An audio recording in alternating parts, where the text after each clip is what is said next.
Chapter 34. A Golden Brown Woman. 8 hours, Harry. 8 bloody hours. Harry paused at the doorway to their bedroom, watching Hermione's slumped light as she murmured her condemning words. I waited 2 of them with our security team. That's how long I gave you based on your own estimates.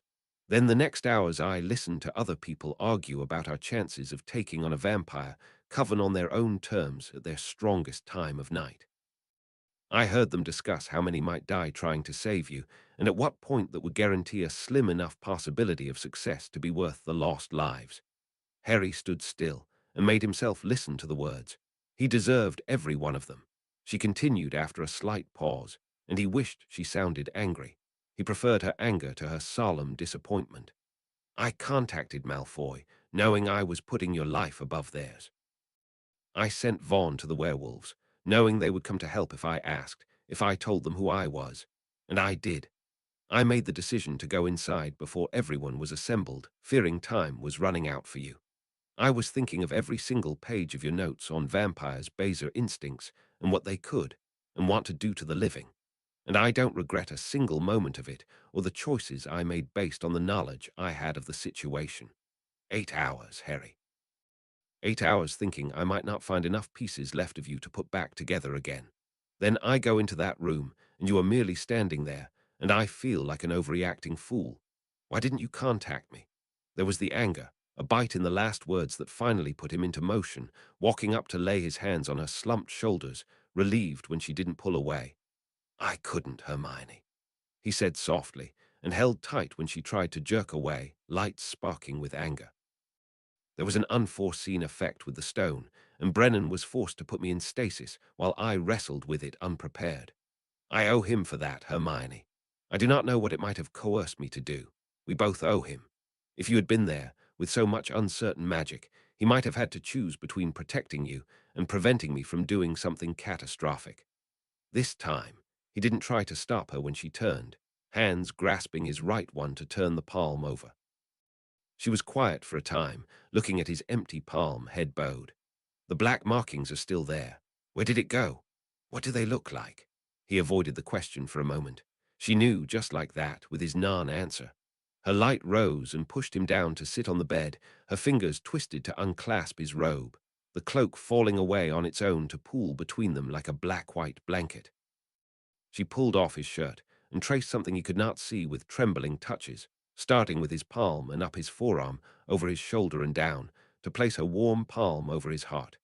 Her breath hitched then steadied, as she leaned forward to softly kiss his neck and lingered there, breathing deeply in an effort to calm herself. Black branching lines. She murmured against his bare skin, sending shivers down his spine. Following your main arteries, if I'm not mistaken. The blood flow from your wrist down to your heart. On your palm remains the outline of the stone's physical shape, and now over your heart is that same design in a raised shape, though inside it there is an incomplete white symbol of the Hallows. Only the triangle and the circle of the design, and only the circle is clearly defined. The triangle is faded along the edges. I am assuming this means the stone has settled into a final form, but the cloak has not. Do you feel it? Can you see it? There was vulnerability in her words. Harry moved his arms around her and held her close as he spoke. I felt the bump with my fingers, but cannot see it outside of myself. I can only see the color and its pattern within my own pattern, woven together, but still distinct as its own entity. He did not say it reminded him eerily of the Horcrux and how it had lay upon his forehead like a bloody tick. The Hallow was more like a black-white snake, wound through the heart of him and bloated with his own soul. But both did not truly belong. And worse, the Hallow was changing him in ways the Horcrux had not. He was no longer what he used to be, and couldn't trust his own judgment to say whether the change was for the better or worse. I might have overreacted about Brennan. I'll think about it. But what does this mean? She asked, lightly touching his chest again, voice hopeful for an answer he couldn't give her. He only shook his head against her hair and sighed. I guess we'll find out together. She began to shake, and it took him a moment to realize it was with laughter. He smiled when she spoke. Is that your way of saying it's time to experiment? Great minds think alike. He replied, then leaned back to raise her face to his. But first things first, the pensive memory of healing the coven. It wasn't until he had risen from the bed to throw on his outer robe that she caught the wording. The entire coven. Albus Dumbledore had, in his many years, learned to think in terms of months and not days, in decades and not years. The best laid plans span a lifetime, and the best chance for success came from well-laid plans. Not that they all came to fruition the way he expected. It was hard to predict the exact motivations of every player in a game of hundreds. Love, his favorite motivation, had a way of falling where it would upon whom it willed, and in its own time. Still, just knowing that fact had helped guide him in his goals. As with knowing the tides of the water underneath a boat, one could gently guide oneself across an entire ocean. Knowledge was power. So he planned to guide the events that might keep the Elder Wand from the hands of true evil, even if that meant allowing it to fall into hands other than his own. Even if that meant it might be used for dark purposes for a short time, to be withheld from the dark for another lifetime after. Even if that meant dozens might die in the process, to save a future hundred. It was the burden of the wise to weigh the scales of life, and what a heavy burden it was. So it was with a heavy heart that he acknowledged the one young person he knew capable of holding great power, and not being tainted by it, and better yet, was already in possession of similar power of more than one kind. It was with sadness that he considered how to transfer the wand in a way it would accept, without dying himself. He knew he had to be alive to offer what he knew, to guide with wisdom in the days he had left. And it was with heartbreak that he found the right person to seize the wand from him, powerful enough to truly defeat him in his current state, and yet fallible enough to fall to the whims of the wand. The sacrifice for the good of the world, who in turn would be defeated by his chosen bearer. One person to die in the process, so that another, stronger master could obtain and hold the wand against its murderous intentions. It would be done carefully, in increments. The plan had to work, for his own good and everyone else's. He had to choose the next master before the wand chose for him. He did not enjoy the plans he made. He felt every inch of his age with every stroke of the quill on parchment as he wrote his invitation. And on the desk beside him, the bone-white elder wand marked him with its peaceful serenity. The minister did not summon Harry to his office to discuss the night of Halloween, and the werewolves only seemed disappointed they had not gotten a look inside the coven of the foremost British vampires. Of course, their leaders also now knew who Viola James really was, and though they promised to keep the secret among themselves, Harry knew these things had a way of slipping through the cracks. Ron Weasley was the most put out, as he had been mere minutes away from apparating to Diagon with the dozen werewolves they had found to have some dueling experience. Apparently, the new sheriff had been looking for an opportunity to prove himself and his budding police force. And all the better, if the redhead could also soothe a portion of his guilt for the pain his 11-year-old self had set in motion all those years ago by helping Hermione. Hermione, who was Viola James, who he had written letters to begging for help, and who had given that help knowing exactly who he was to her. Hermione had been embarrassed by getting the majority of the attention, but Harry let her have it. In his mind, she was the one who deserved it. Harry toured Non-Mordia with Hermione for the first time in weeks and been astounded by the progress.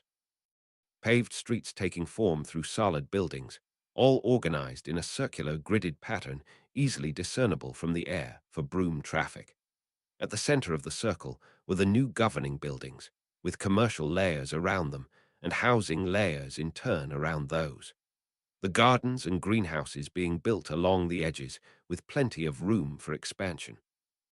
It was more than he had ever envisioned on his own, and Hermione had showered praise upon the building development team, half of which consisted of goblins and house elves interested in the project.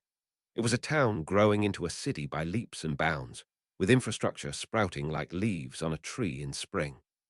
Werewolves opening groceries and markets, a restaurant and pub, even an inn for visiting family. There was now a small hospital, an elementary school, and one ramshackle jail that Weasley had proudly insisted could hold a dozen werewolves in full transformation if necessary. And along the edges of the vast woodland property around it, a physical stone barrier 20 feet high with its top encased in silver veneer, with a magical barrier rising above and below even that. No transformed werewolves would leave this place without help, and likewise no hunters would ever enter it. When they returned home, Hermione had led him to the roof and shown him Creature's garden and the wards she had placed there to guard it. It was like spring in winter, growing things budding with potential life in every corner, the air warm as a summer day. Yellow power threaded through soil and wooden benches and stone walkways, a proud owner's stamp of love. Harry felt happy, felt like everything was finally falling into place. He had found nothing untoward about himself with the stone's new location, nor any startling powers. The stone had worked much as it always had, summoning the ghosts of the newly dead with a simple name, and all such ghosts had acted in the manner they always had. It had felt odd, the first few times, to feel as if his heart rotated inside his chest, to see his own color threaded through with black and white as souls rose into being before him. But he found, as with many things, familiarity bred indifference. Over a week, it became normal to absently rub his chest in thought with his right palm, touching the stone, giving his mind a clearer focus. It became normal to hold Hermione against him and press his chest to her back and feel the stone there between them, like just another piece of himself. It was there, and it was there to stay by all appearances. He often lay back in his work chair and simply meditated on the stone and the cloak, mentally comparing their patterns and his own, puzzling over the missing gaps and the frayed edges of each. In quiet moments, between one project and another, between one class and the next, he would consider the veil and the door and where one concept began and the next ended. He would wonder who had torn pieces of the unterrible and created the Hallows, one by one or all at once, and what might happen if those pieces were returned. What would happen to the veil?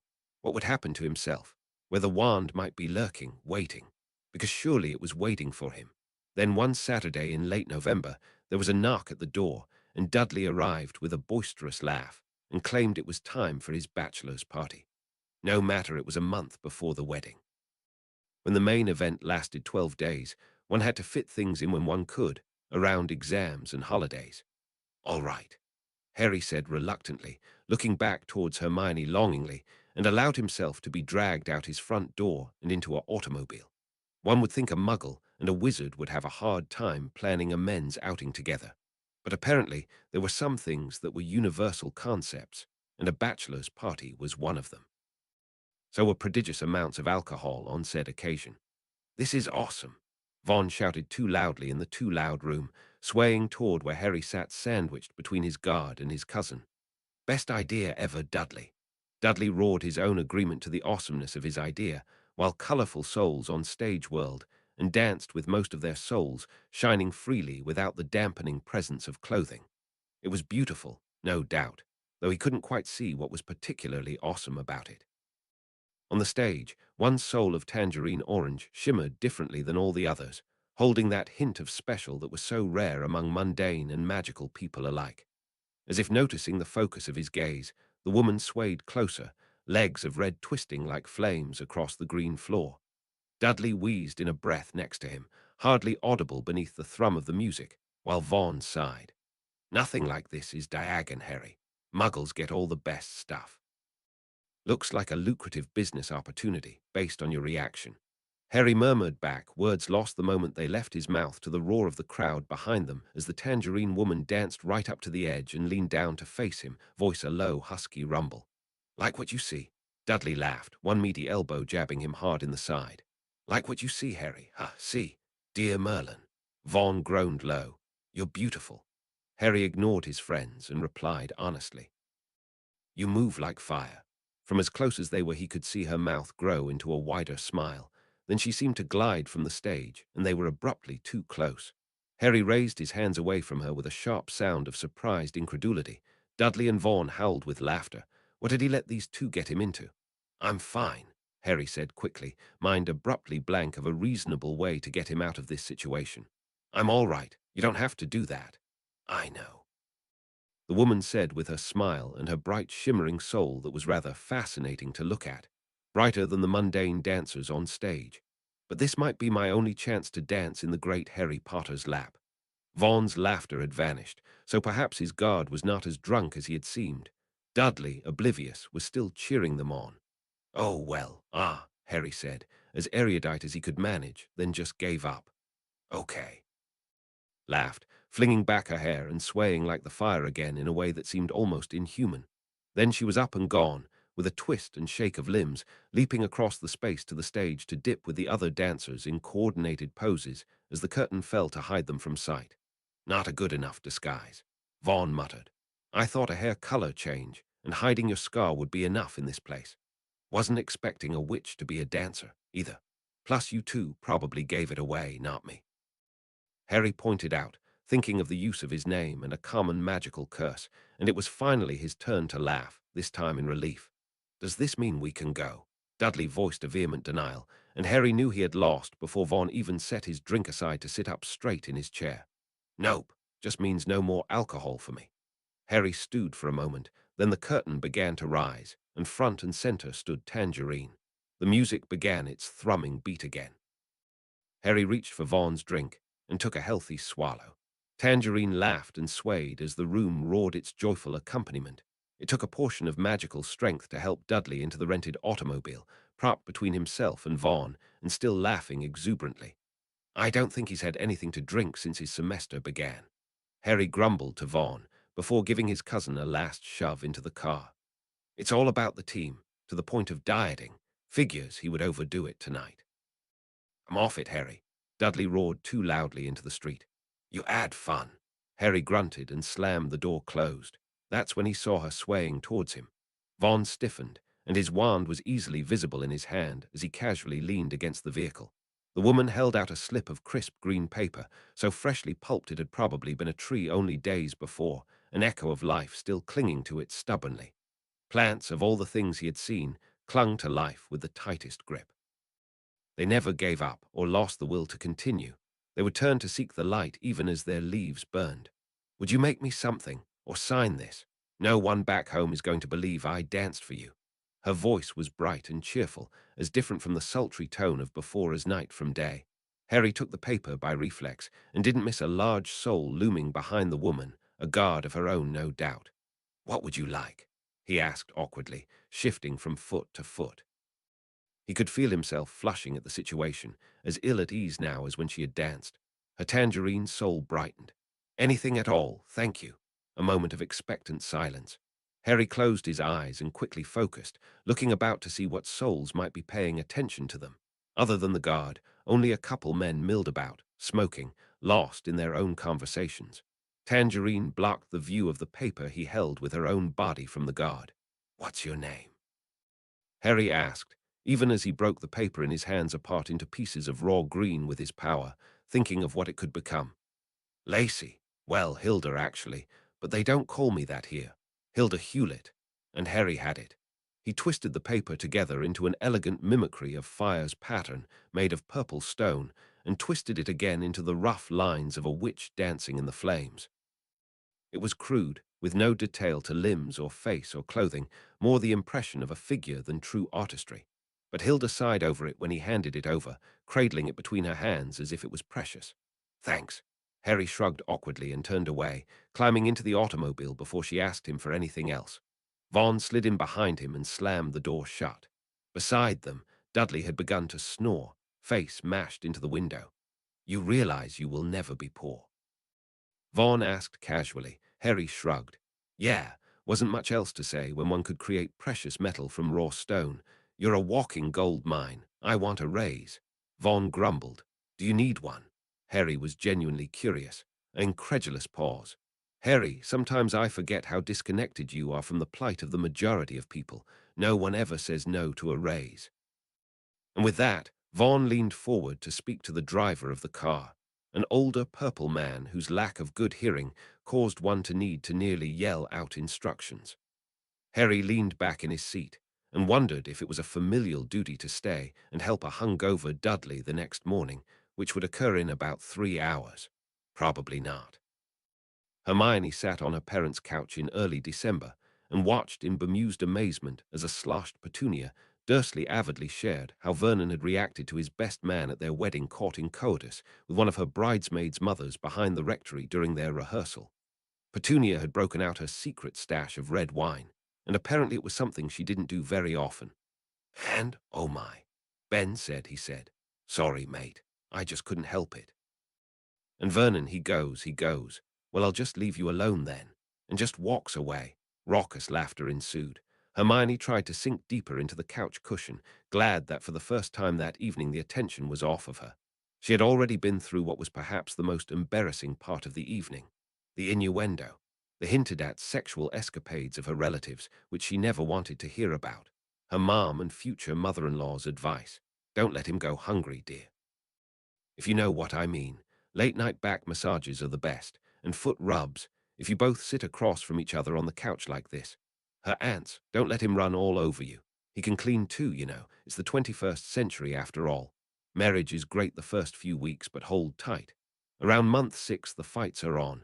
Try not to win every argument, it will hurt his feelings. Her cousins. I heard he's loaded. His money will be your money, right? Don't forget that. Love him, honey. That goes a long way. She had been glad when that portion of the evening was over. Her version of a bachelorette party wasn't quite what she envisioned.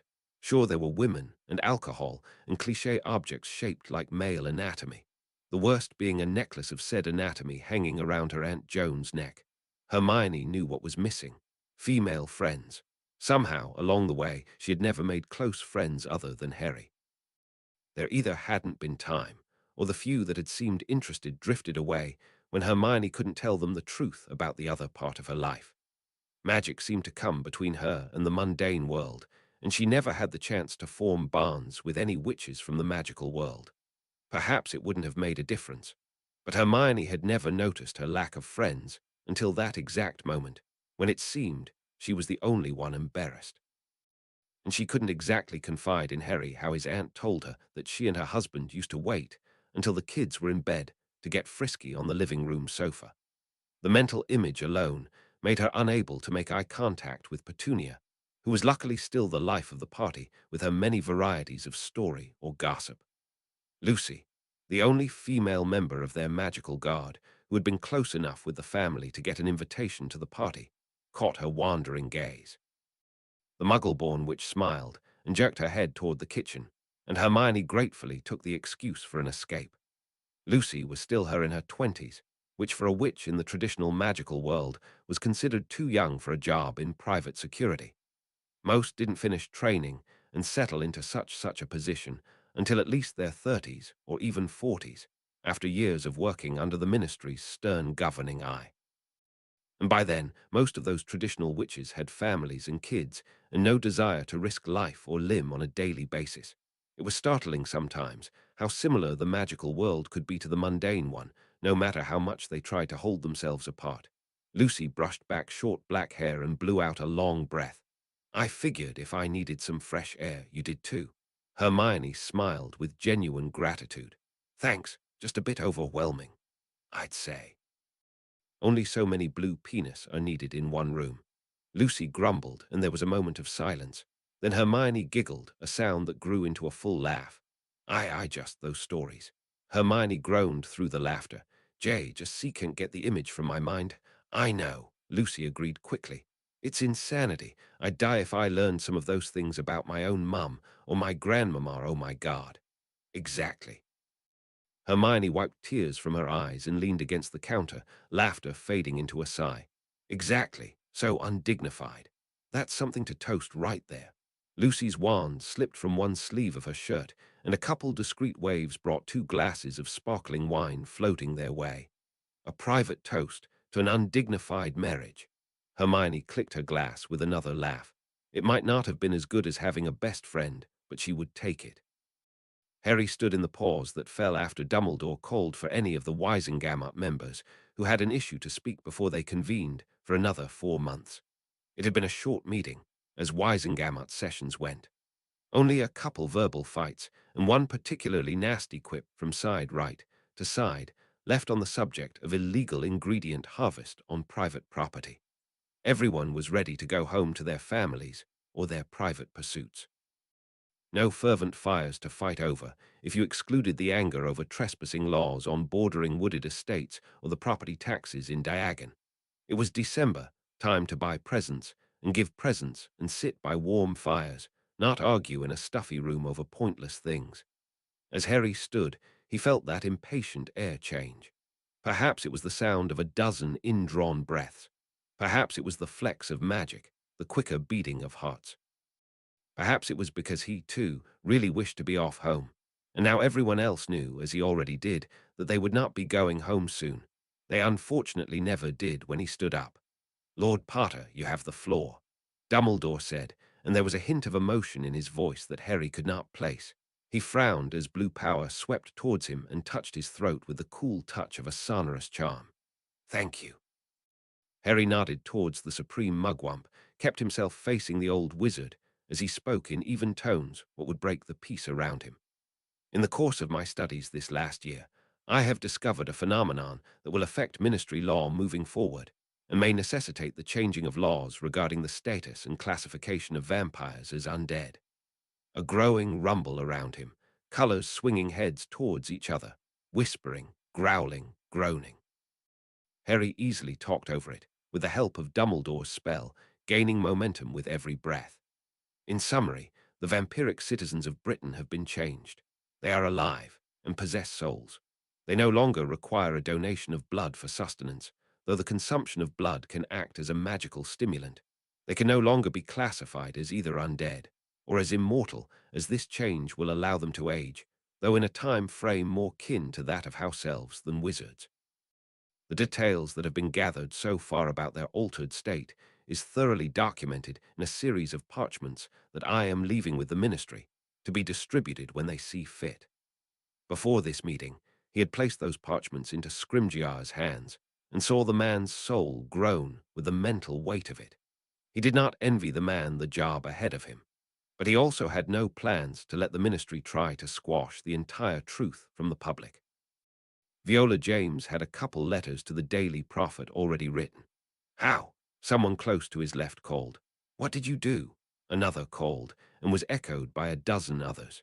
Harry raised a hand for silence, and was startled when that silence fell as swiftly as a spoken spell. It unnerved him, made him hesitate a second longer before speaking.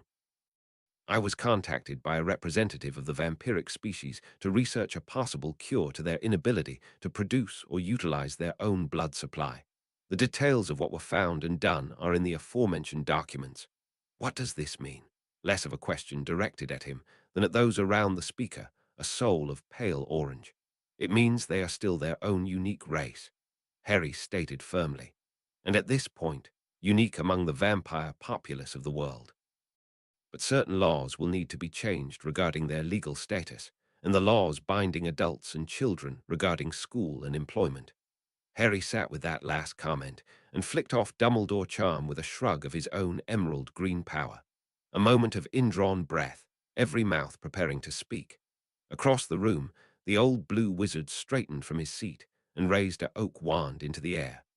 "We will recess briefly at this time."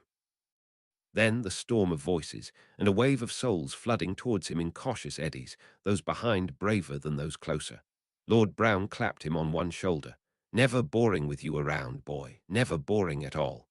Harry smiled and faced the first soul to approach, a familiar dove grey. "I'm in," Lord Malfoy proclaimed, seating himself to Brown's left. "In?" Harry asked with a frown. "In what?" "In." Malfoy dipped his grey chin with smug superiority. "On your next drive to save the vampires or goblins or Neasels or whoever whenever, you, my lord, are good for business." "How do you get that?" Harry tried not to like the arrogant wizard, he really did, but there was something to be said about confidence and charisma, and the Slytherin had them both in spades. Malfoy spared him a glance he could not interpret, a void plane of cracked grey soul. "You'll just have to trust me." Maybe, if the man proved himself trustworthy, Harry would do just that. But until then, he would simply take what support was given with gratitude. "Funny you should mention Neasels." Harry began casually, leaning back in his chair as Malfoy's head looked out over the crowd of murmuring patterns. "How do you feel about animal rights regarding forced transfigurations for educational purposes?" He took some glee in the way the man's soul leapt with emotion. He decided it was either excitement or abject horror. The winter solstice, along with its companion the summer solstice, had always been important days in wizarding culture. The rotation of the sun and moon, of the many planets and their own moons in turn, had had a noticeable effect on the casting of rituals and magical spells alike since the first witch and wizard cast their rudimentary wandless spells. For centuries, such elaborate rituals had held sway over more than just the strength of magic in the wizarding world. They had governed the times of every major event, the unions of people and of states, the times of battle and elections, the waxing and waning of pacts, and the execution of criminals. Everything had its purpose, and that purpose was so steeped in history and tradition that many had forgotten who first decided why that particular day was special. However, in recent decades, the tradition of the purebloods had begun to fall away, fading by the generation as Muggle modernization seeped into their world. That change was not bad, merely a turning over of a new leaf, still green with spring fervor. But to Harry, who had only stories of his parents' wedding and the memories of others to see them clearly, the idea of repeating that history had taken on a life of its own. And the idea of a 12-day ritual had taken root in his aunt and future mother-in-law's minds and grown into a life of its own. In other words, Harry found himself abruptly no longer involved in the planning and didn't really mind that fact at all. Creature was told what clothing needed to be ordered. Hermione picked out her favorite flowers for each day and spent hours on guest lists and food tastings, none of which he had much opinion on one way or the other. The only task he insisted on doing himself was finding the right witch or wizard to perform the binding rituals. And to do that, he went to the first older pureblood who came to mind. Perhaps it was odd to approach the minister of your government about such a thing, but Harry hadn't exactly made best friends with many of his peers. You need a recommendation on a licensed charms master who can perform what amounts to a soul bond on you and Miss Granger for your wedding. Harry shifted in his chair, uncertain. Is that a problem? I admit I'm a traditionalist in some matters, but those types of ceremonies went out of style before you were born. Harry raised a brow. My parents had it done. Scrimgeour laughed, and were probably the last to do so, along with the Longbottoms, rest all their souls. The common saying sent a strange shiver down Harry's spine, along with an odd certainty. The Longbottoms are not dead, Harry said, wondering who had told him such. He couldn't tell exactly how he knew that. They might as well be. Scrimgeour waved the thought away. And we're talking about you. This is a serious matter, and delicate at that. Both soul and blood magic are involved, and while neither are illegal in this case, between consenting adults, it is permanent. Breaking such a bond is quite illegal, as it would damage both souls, if not outright kill either party. I'm aware of that.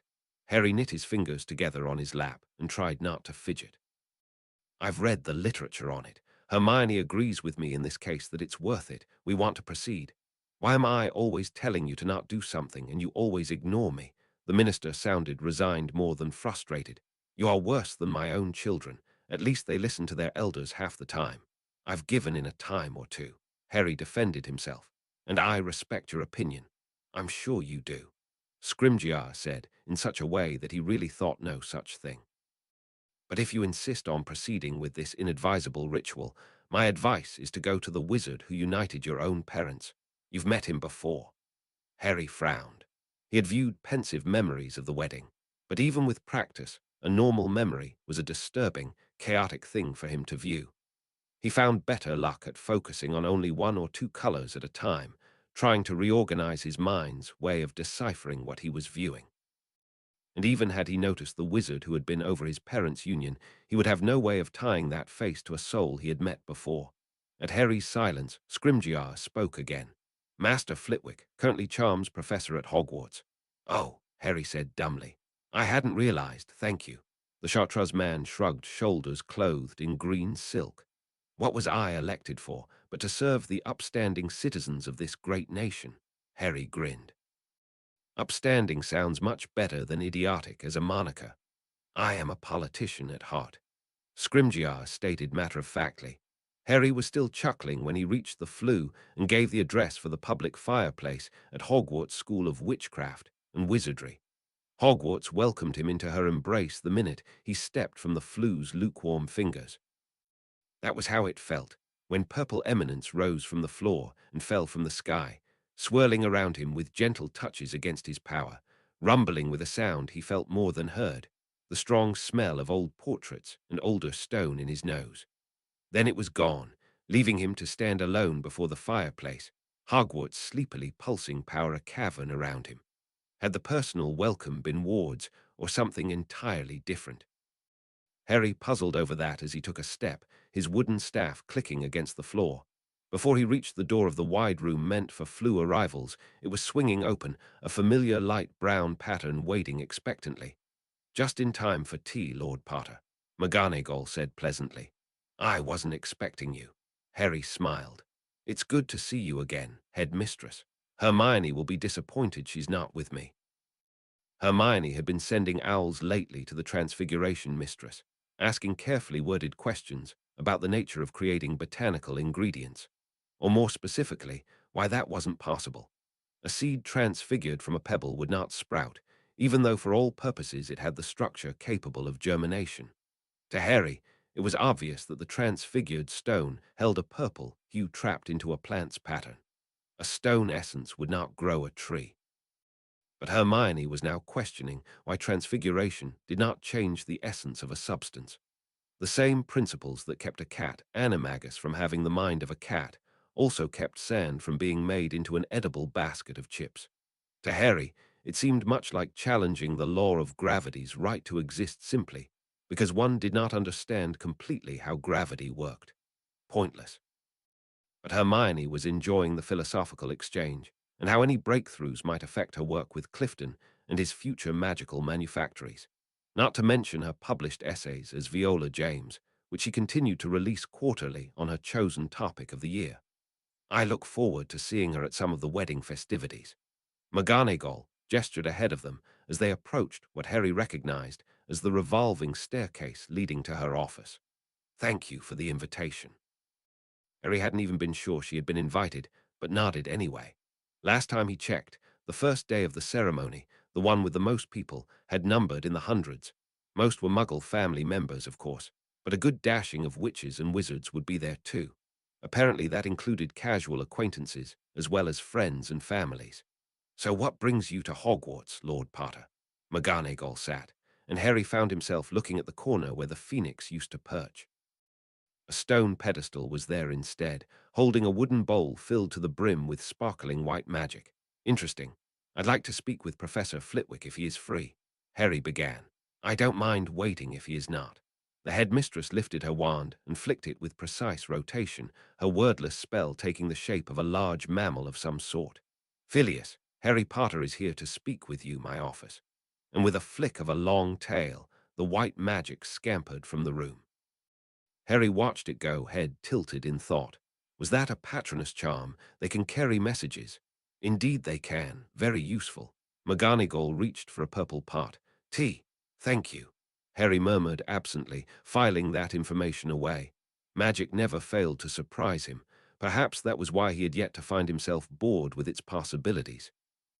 What followed was painstakingly polite conversation, mostly situated around the upcoming wedding, which Harry knew little detail of, and Hermione's studies, which Harry knew enough of to keep things from growing awkward.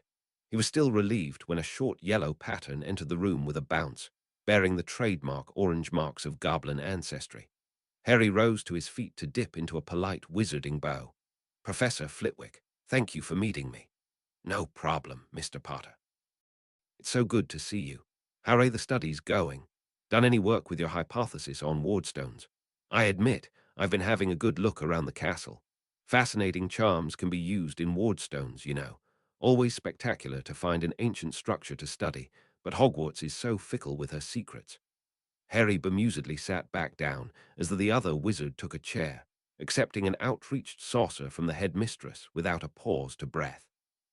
He had forgotten how exuberant the professor could be, especially when it came to his chosen specialty. "She has a mind of her own." Harry agreed to the last statement before continuing. "I'm doing well, currently working on how magical energy affects the principles of physics. On the side, anyway." But he doubted the two others in the room would take it well if he told them he was mostly working on researching soul and death magic, trying to get a better understanding of what the veil was and how to either fix or destroy it. It wasn't right, that much he knew. It was calling out for something, which might explain its ability to seduce living passers-by into its embrace. And whatever it was, It knew Harry had the capability of affecting it, based on its reaction to his presence. Now he just needed to figure out how, and make sure he didn't create any more Hallows trying if that was even a possibility. He rubbed one palm against his chest and made himself smile. But that's not why I'm here. I had a favor to ask you. Flitwick bounced in his chair. The pointed hat upon his head quivered with the movement. Say the word. I'm free every weekend in the morning and 2 hours after lunch. Oh, well. Harry blinked at the quick words. Actually, I was wondering if you could perform the wedding ceremony. I was told you were the binder for my parents.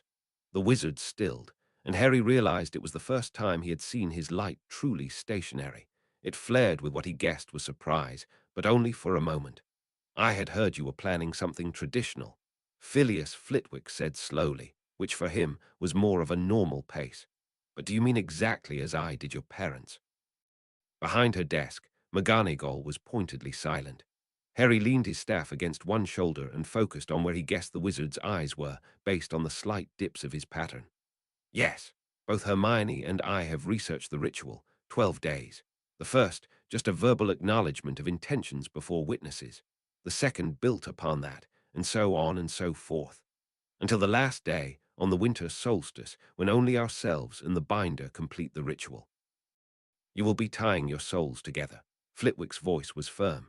It's a delicate process, better done in stages than in one day, which is why 12 days was chosen as the standard. It can be done in as short as 7 days. Some once tried 3 with bad consequences. Harry nodded.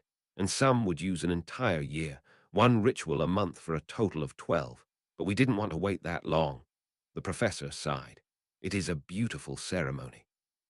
The magic, the braiding together of two willing sentiences, is like nothing I have ever done before. The only similar thing is the bond between a wizard and their magical familiar.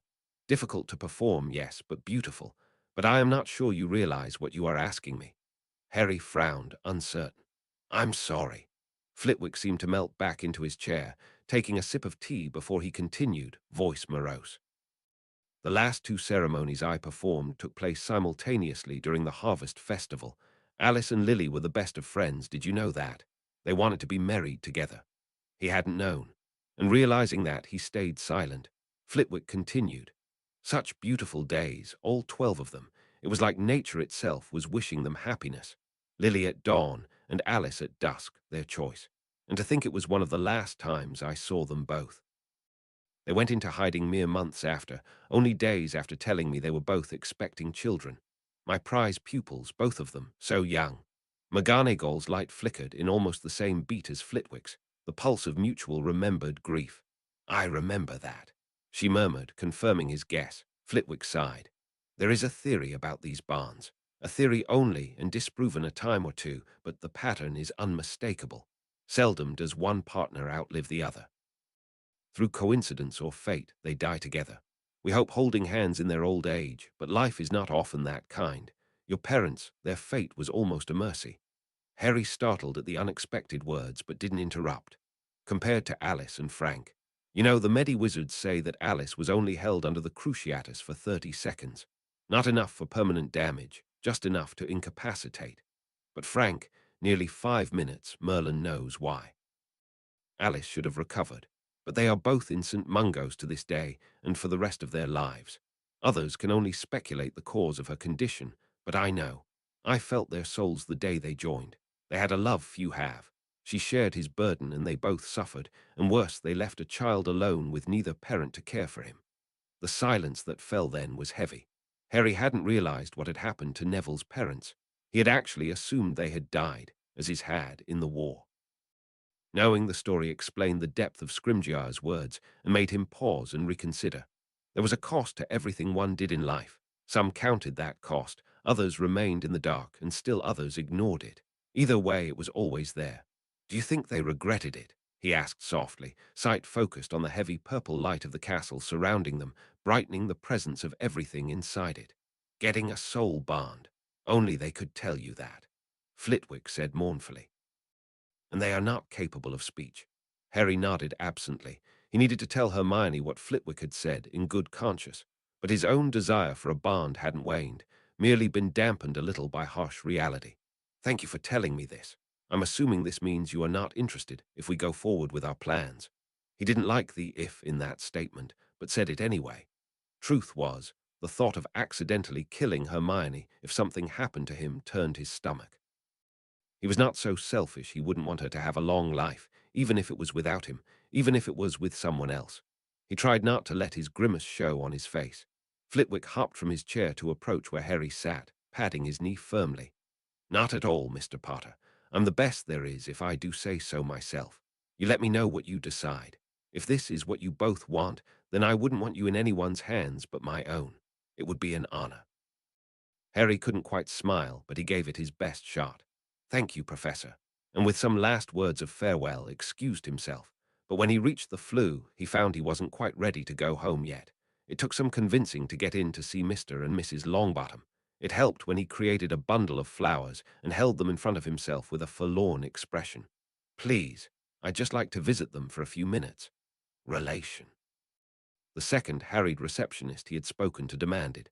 She had barely glanced up from her desk and showed no inclination of recognizing him, which was good. The first receptionist had torn off the paper he had signed with his name upon check-in, trying to slip it into her bag.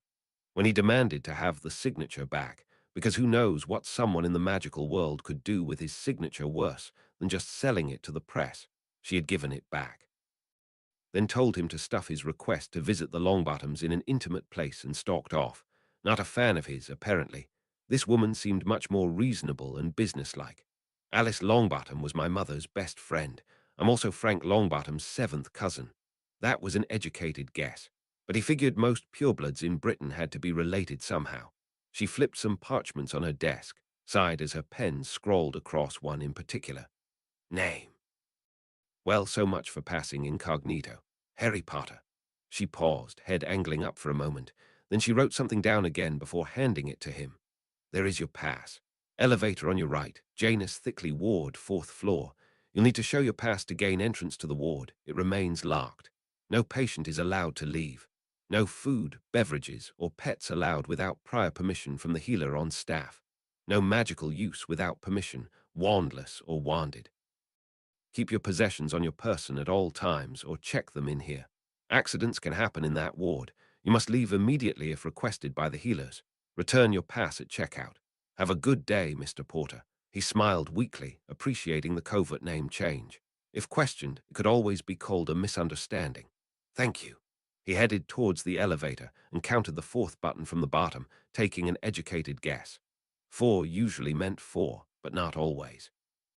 Then he waited as the floor rose and took him with it. The place reeked of sterile lemon charms and magic.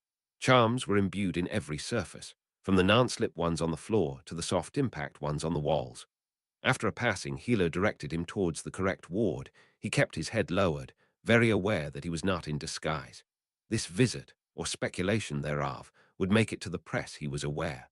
Hopefully, Neville Longbottom had better things to do than read the paper. Still. Friends had a way of telling friends gossip, and Neville had a lot of friends. The ward was indeed locked tight. A healer at the door barely glanced at his pass, stammering his greetings while shaking Harry's hands vehemently. So glad to meet you, Lord Potter. Such a pleasure. Let me get the door." Harry stepped through and into heavy silence as the door closed behind him.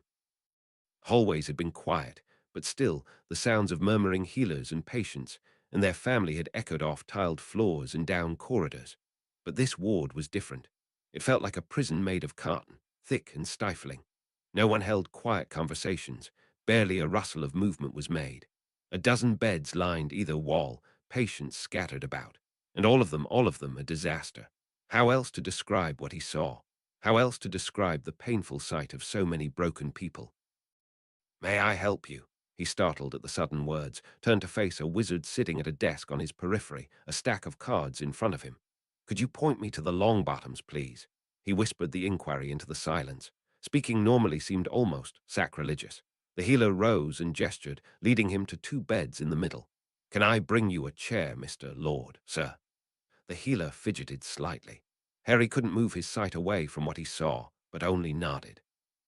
He found he couldn't quite speak either, and when the chair was brought, he more fell than sat into it. Alice was a lovely mix of brown and yellow, almost golden, and so much like her son's own color that he almost reconsidered his thoughts on child colors not being inherited from parent ones. Her form was smaller, thin and frail, her body's pattern whole but not healthy. Her light was dim and flickered steadily in a mockery of wakefulness. She breathed, her chest rising.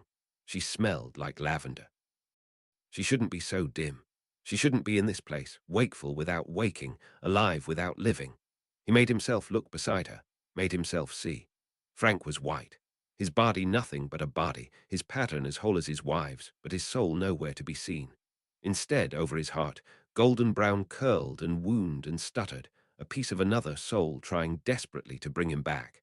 How long had Alice Longbottom's soul clung to her husband's body? How many years had she struggled and fought to stop what had already happened, to reverse what could not be reversed? As an afterthought, he placed a quick notice-me-not charm over them, mindful of the healer's watching eyes. Frank Longbottom. Harry then said softly into the air, and felt tears in his eyes as his heart turned over upon itself, and color began to whirl before him. A deep brown soul, no form or pattern to him, only the purest essence of a life. Frank fell to knees that made no sound beside his wife, voice deep and pained. "Oh, Alice, my little Niffler, oh, honey." The spirit's voice broke as tears of brown fell from eyes that did not physically exist, to vanish before they hit the floor. "Let me go, let me go, let me go." "Frank, sir." Harry whispered and waited for the spirit to turn towards him. "Do you understand what is wrong?" He thought he did. He thought he understood the horrible consequences of one brain dying in a body that was whole, while its bound partner tried subconsciously to prevent the fading of it. How Alice's own bond had prevented the healer's spells from telling them that Frank, and all Frank had been, was gone.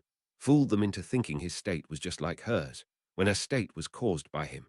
"She won't let me go." The wizard whispered brokenly.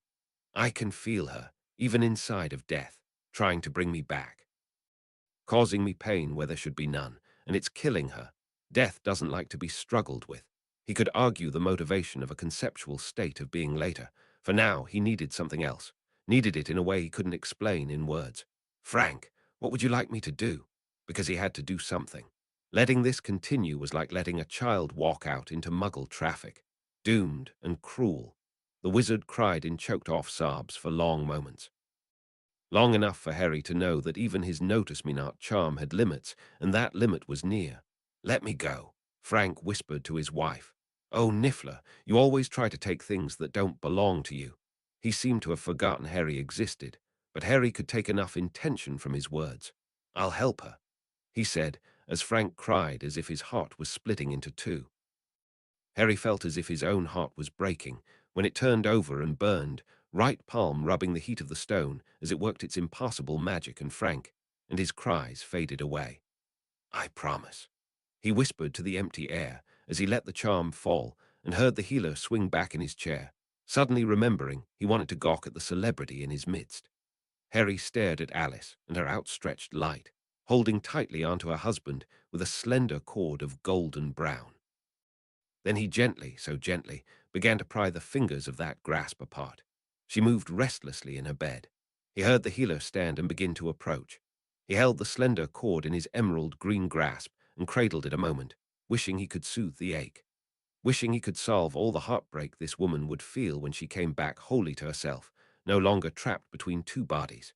When she realized how much time she had lost, that her son was grown, that her husband was long gone, that everyone she ever knew had changed in little and large ways. "She's certainly restless today," the healer said with a chuckle. "That's good. She might sit up for you. Usually she only does that when her son visits." The words were background noise to him. He barely breathed as he softly wound her soul back inside herself, strand after strand, light merging together until he could no longer see what remained of a soul bond. She moaned, a sorrowful sound of pain, and Harry made her light slow into deep sleep.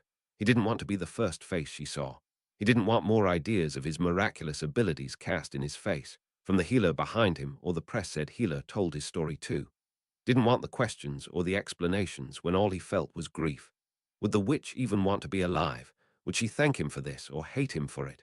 "Oh, well, looks like she's going back out again. Maybe next time, eh?" The healer clapped him on the back. Harry turned and looked at him, Let his power seep into the wizard's body and watch the man tremble. Don't speak a word of me being here to anyone. Harry demanded, then softened. Please, it would mean a lot to me. The man stumbled back, waving a hand between them quickly as he nodded. Sure, no problem, forget about it. I mean, I'll forget about it. No problem, not a word. Promise. Cross my heart, as my mum says. Hope to die. I mean, not die. Mean, thank you, Harry interjected. I owe you one. Oh, sure, yeah, the wizard quickly added. Won't tell a soul.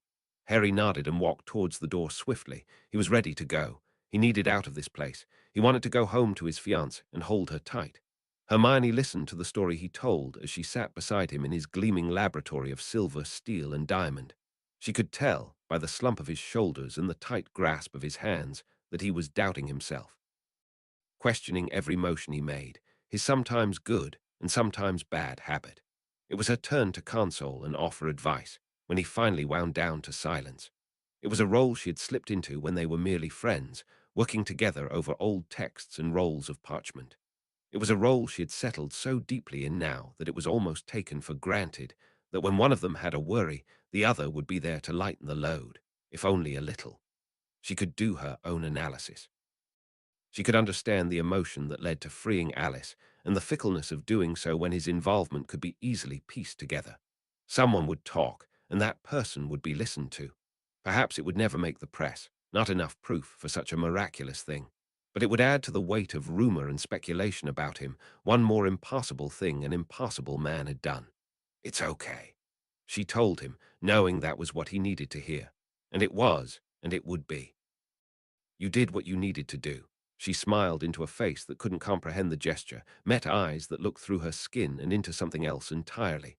I'm stubborn, though, Harry, fair warning. I'm not changing my mind about our wedding. We're foolish, he whispered, his face calm but his eyes smiling. I've heard no less than 2 people tell me that today alone. We're young and in love. Being foolish is a foregone conclusion. Hermione retorted. Hasn't stopped us yet. Gathered her closer, the position awkward but still warm and comforting. What would I do without you? She looked out blankly into the air over his shoulder, breathing in the scent of him. It was electric, a telltale spark that told her some of the magic he had used that day has been of a scale she couldn't quite comprehend.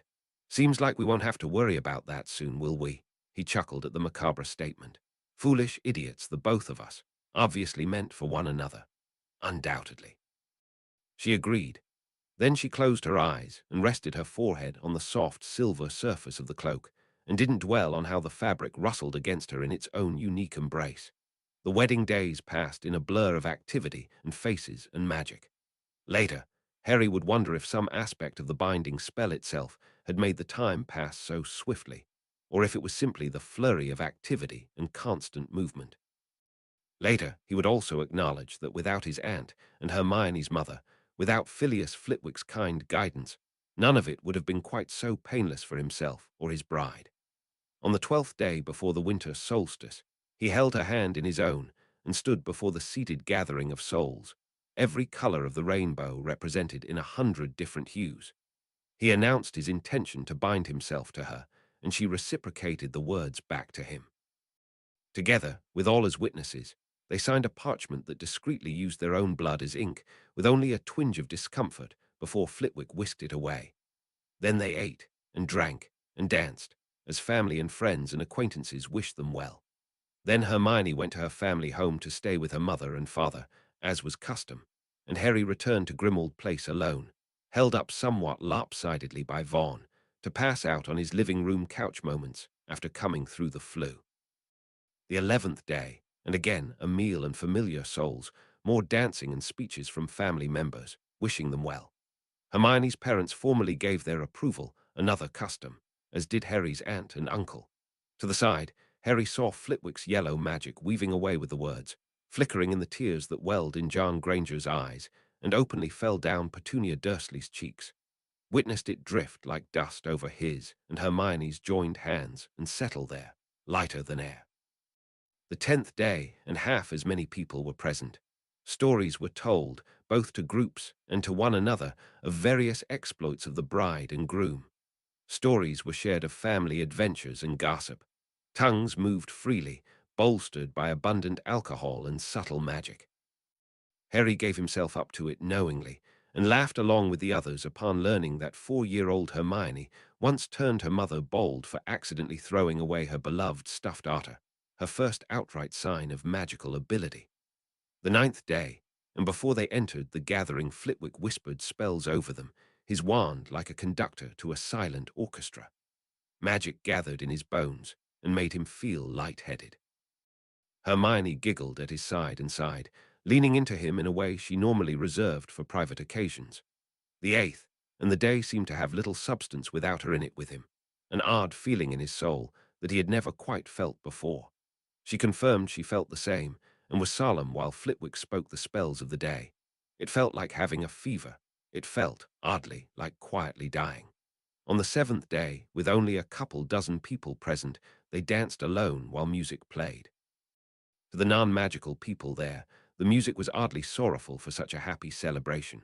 To those with magic and understanding, the words were a promise, or were they a warning?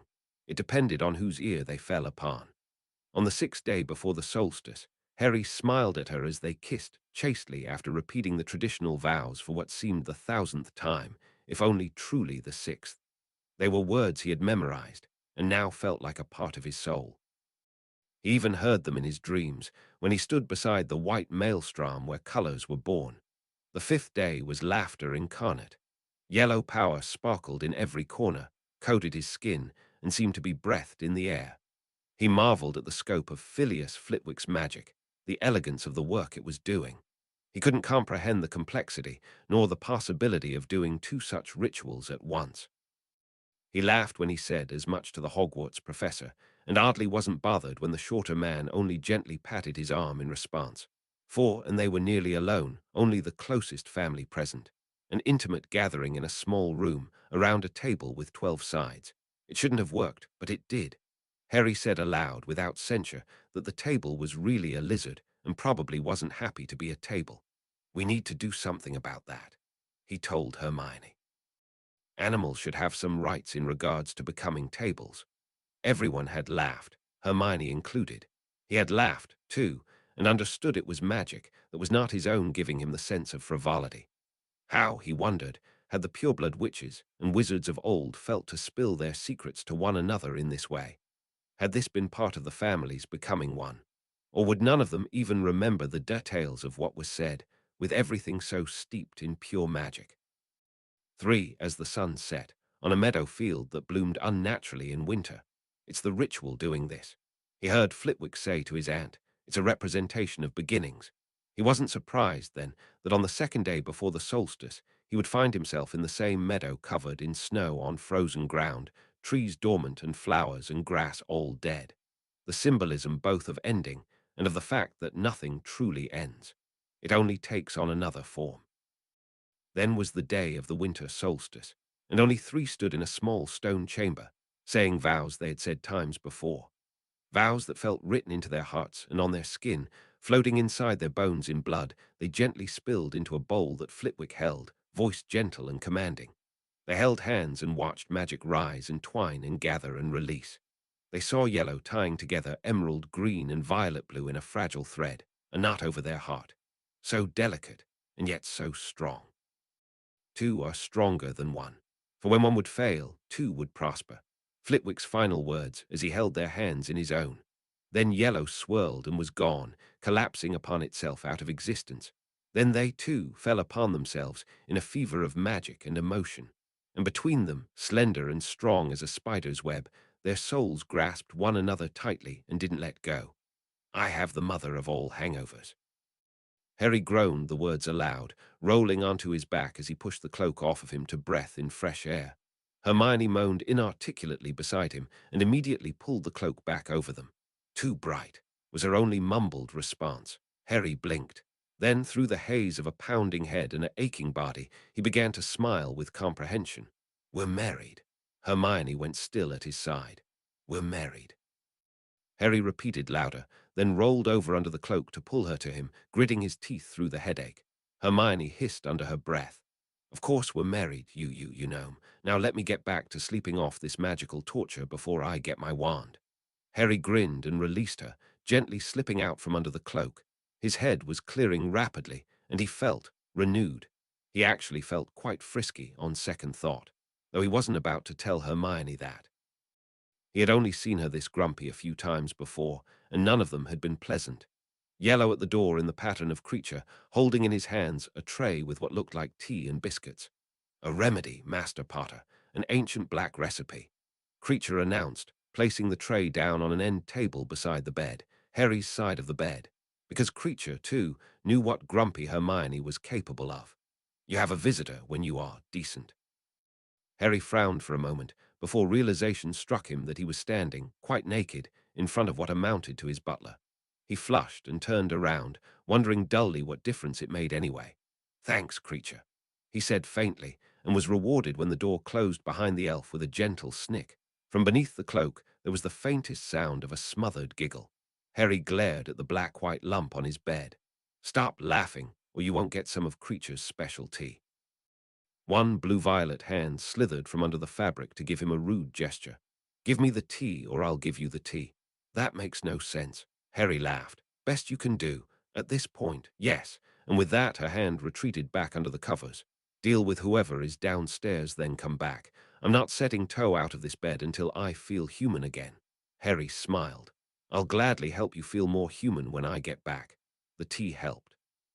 Harry was still sipping at the bitter stuff when he entered his kitchen, following the sound of familiar voices, dressed in the first garments that had come to hand. Pajamas. And he knew they probably didn't match. But anyone who visited him the morning after he got married shouldn't be expecting much anyway.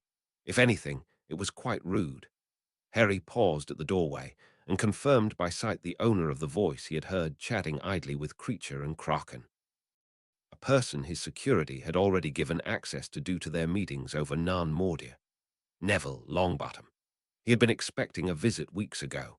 When it hadn't come, and when the papers hadn't spoken a word of Alice Longbottom's recovery, he had begun to doubt himself that she had been awakened. Or perhaps he truly hadn't been witnessed going to or leaving her room, and the healer inside had kept his promise. But here, finally, the golden-brown man stood, turning to face him with jerky movements. "Hi," Neville said hesitantly. "Hi," Harry replied, and nothing else.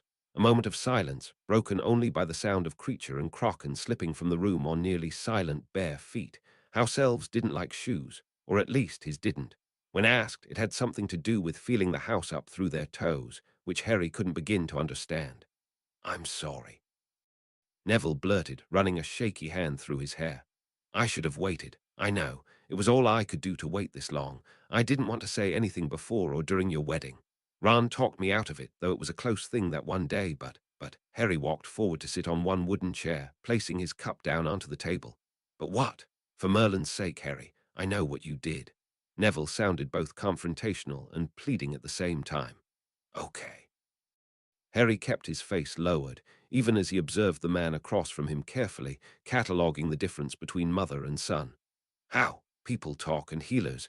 They had written them off, you understand. Written them off over a decade ago, never getting better. Then and now, I need to." Was he going to cry? Harry fidgeted uncomfortably. Neville continued after a small hitch. "My grandmother and I were called into the hospital, where they sat us down and informed us that my father had passed away and my mother was awake, nearly inconsolable, that we had to give her time to deal with her grief before they told her how much time has gone by. Then when I met her, Harry, I need to know why. Why what, exactly?" And Harry honestly didn't know. There were simply so many questions that could be asked. Why she's come back and my father didn't. Neville finished quickly. "I can't wrap my mind around it. They are calling it a miracle to our face, but whispering to each other about how you visited them the day before. Did you know there's a new saying going around in St. Mungo's? I heard a healer call my mother seen. It's what they are calling the people cured of lycanthropy too. It's a lost cause, unless you're lucky enough to be seen. You're like an angel to them or something. You visit, and people's chances change." That was an uncomfortable statement. Harry wasn't sure he liked it at all. And how long before the papers got wind of this? How was he not already getting his door knocked down by desperate people? Before he could say as much out loud, Neville answered it for him when he continued his words, speaking in a flood. "But everyone's too afraid of you to just petition you outright. I can understand that. People talk about you killing people in the same breath they talk about you saving them.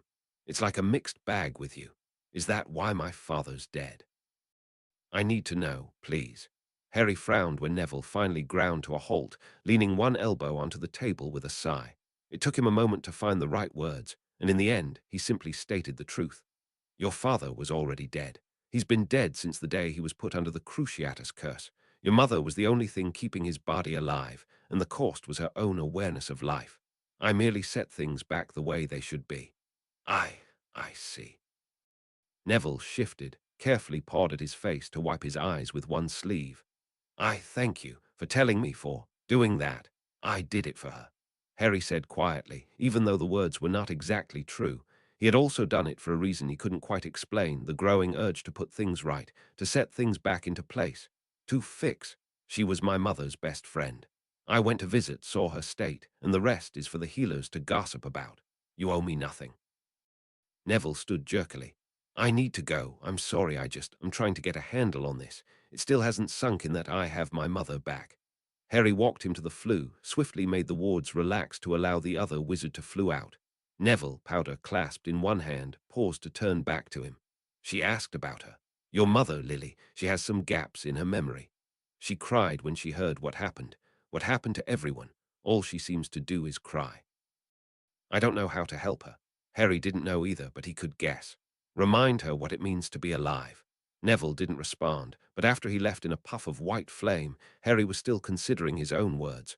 What it means to be alive, what it means to not be among the dead. The package was ready, and its delivery boy, eager Lady Light, gently kissed his forehead, looking deeply into his brown eyes. You'll be ready, my boy, for my signal. Oh, yes, my lady. He breathed as focused on her as a dog would be on a bone. Every minute, every day now. You never know when he'll walk by. I'll be right there with you. He was nodding and nodding at her words, head bobbing to an unheard rhythm. I'll blow you a kiss, she whispered with a smile, and you'll know. His young eyes were glazed, a mixture of amortentia and perfume and her own regal beauty. Nothing remained of him that wasn't her. Yes, please, he whispered back. When she smiled, he sighed. When he left, in his hands, he held cradled a box wrapped in emerald velvet, and nestled within it potions gleamed red with frothing magic.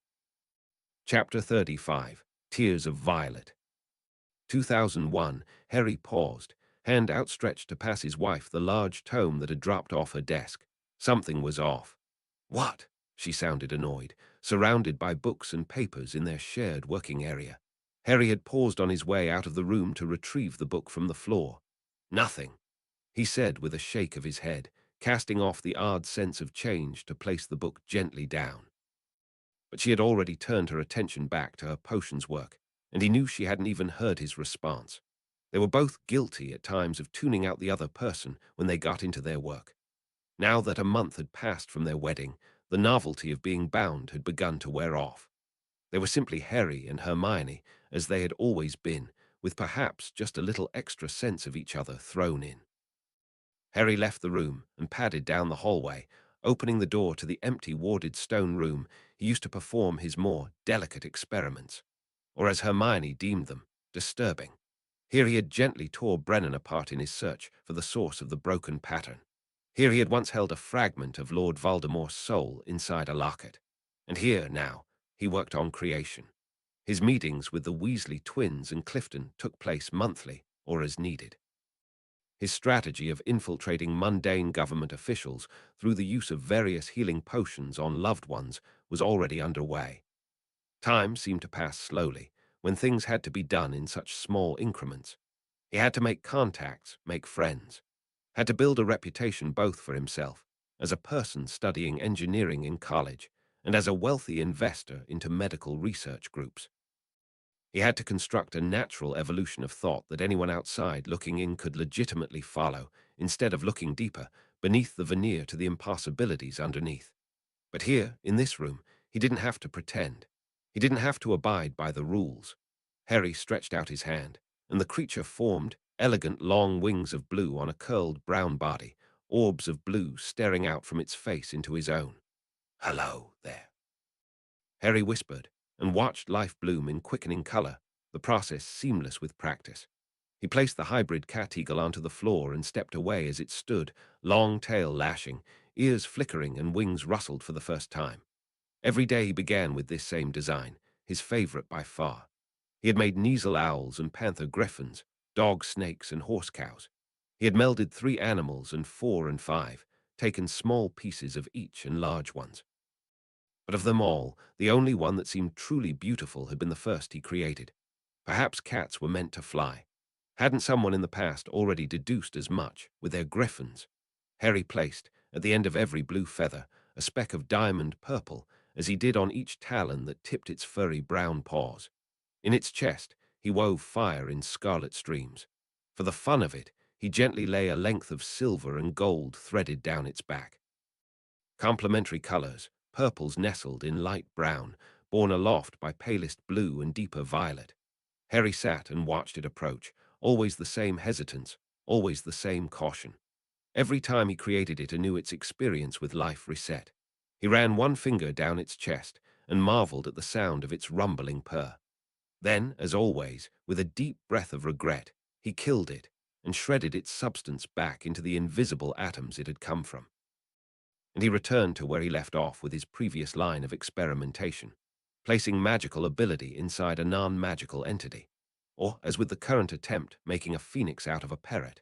It would occur to him gradually over the next 2 weeks, the way one might slowly realize the temperature in a room was decreasing.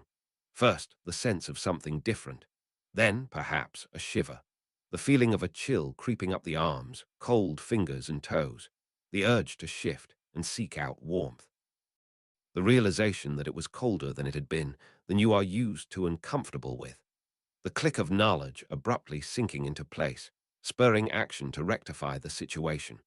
So it was for Harry, as January turned into February, when he looked up sleepily from breakfast to watch his wife bounce into the room already dressed and ready to leave for a meeting with Snape. And he realized the truth. The odd sense of something different, unexpected, unconsciously explained away in his subconscious until that very instant. His wife was pregnant. Harry stared at her, stunned, and said nothing when she pressed a quick kiss to his mouth and darted away towards the flue, where she would travel straight to Spinner's End. She paused at the doorway. He heard the frown in her voice. "You all right? You didn't say bye." It was their ritual of sorts, a quick kiss and a quicker farewell. He was slow to wake up in the morning, and she was lightning fast and ready from the minute she rolled from bed. He, most days, would nap on the couch an extra hour after she was gone, a fact he had sworn the elves to secrecy on. But he always said goodbye. Harry, for the life of him, couldn't think what to say. He only stared at her mid-region, where nestled within blue-violet light, a small speck of color had only just begun to peek out of the swirling movement of her pattern. Clothes blunted the color of a soul, like a sheer veil. The thicker the clothes, the less the shine. Non-magicals were even more hidden, as their natural light was not as bright. But Harry had seen more than a few pregnant women in his life, mostly muggles at different stages. He had always been fascinated to watch an infant's soul bloom. He should have noticed sooner. They slept mostly naked, tangled together with one another. Clothes were not an excuse, nor inexperience with the sight. How many times had he paused an instant, uncertain what was different with Hermione's pattern?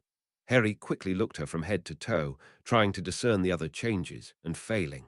Surely a line was off here, longer there, the shape slightly skewed or off course. Or was it? "You're making me nervous." Hermione laughed, though, moving closer. "Something you want to say?" When she stopped a small breadth from him, he found himself face to face with the inarguable evidence of the fact that their infallible magical birth control had undoubtedly failed. He was very glad he was sitting down. He felt a little light-headed. "Harry," humor turning to worry, he smiled, if a little wobbly. "Hermione." Pause. His mind was drawing a blank. "Harry."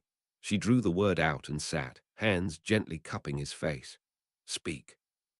He blinked, gazed down between them, and wondered at his sudden odd urge to laugh. "You're pregnant." Her hands fell away, her light pulsed with shock. "But you're pregnant." Harry repeated the words. It was easier to say them the second time. "That's not," Hermione started. "There's a baby in there." Harry pointed down for good measure.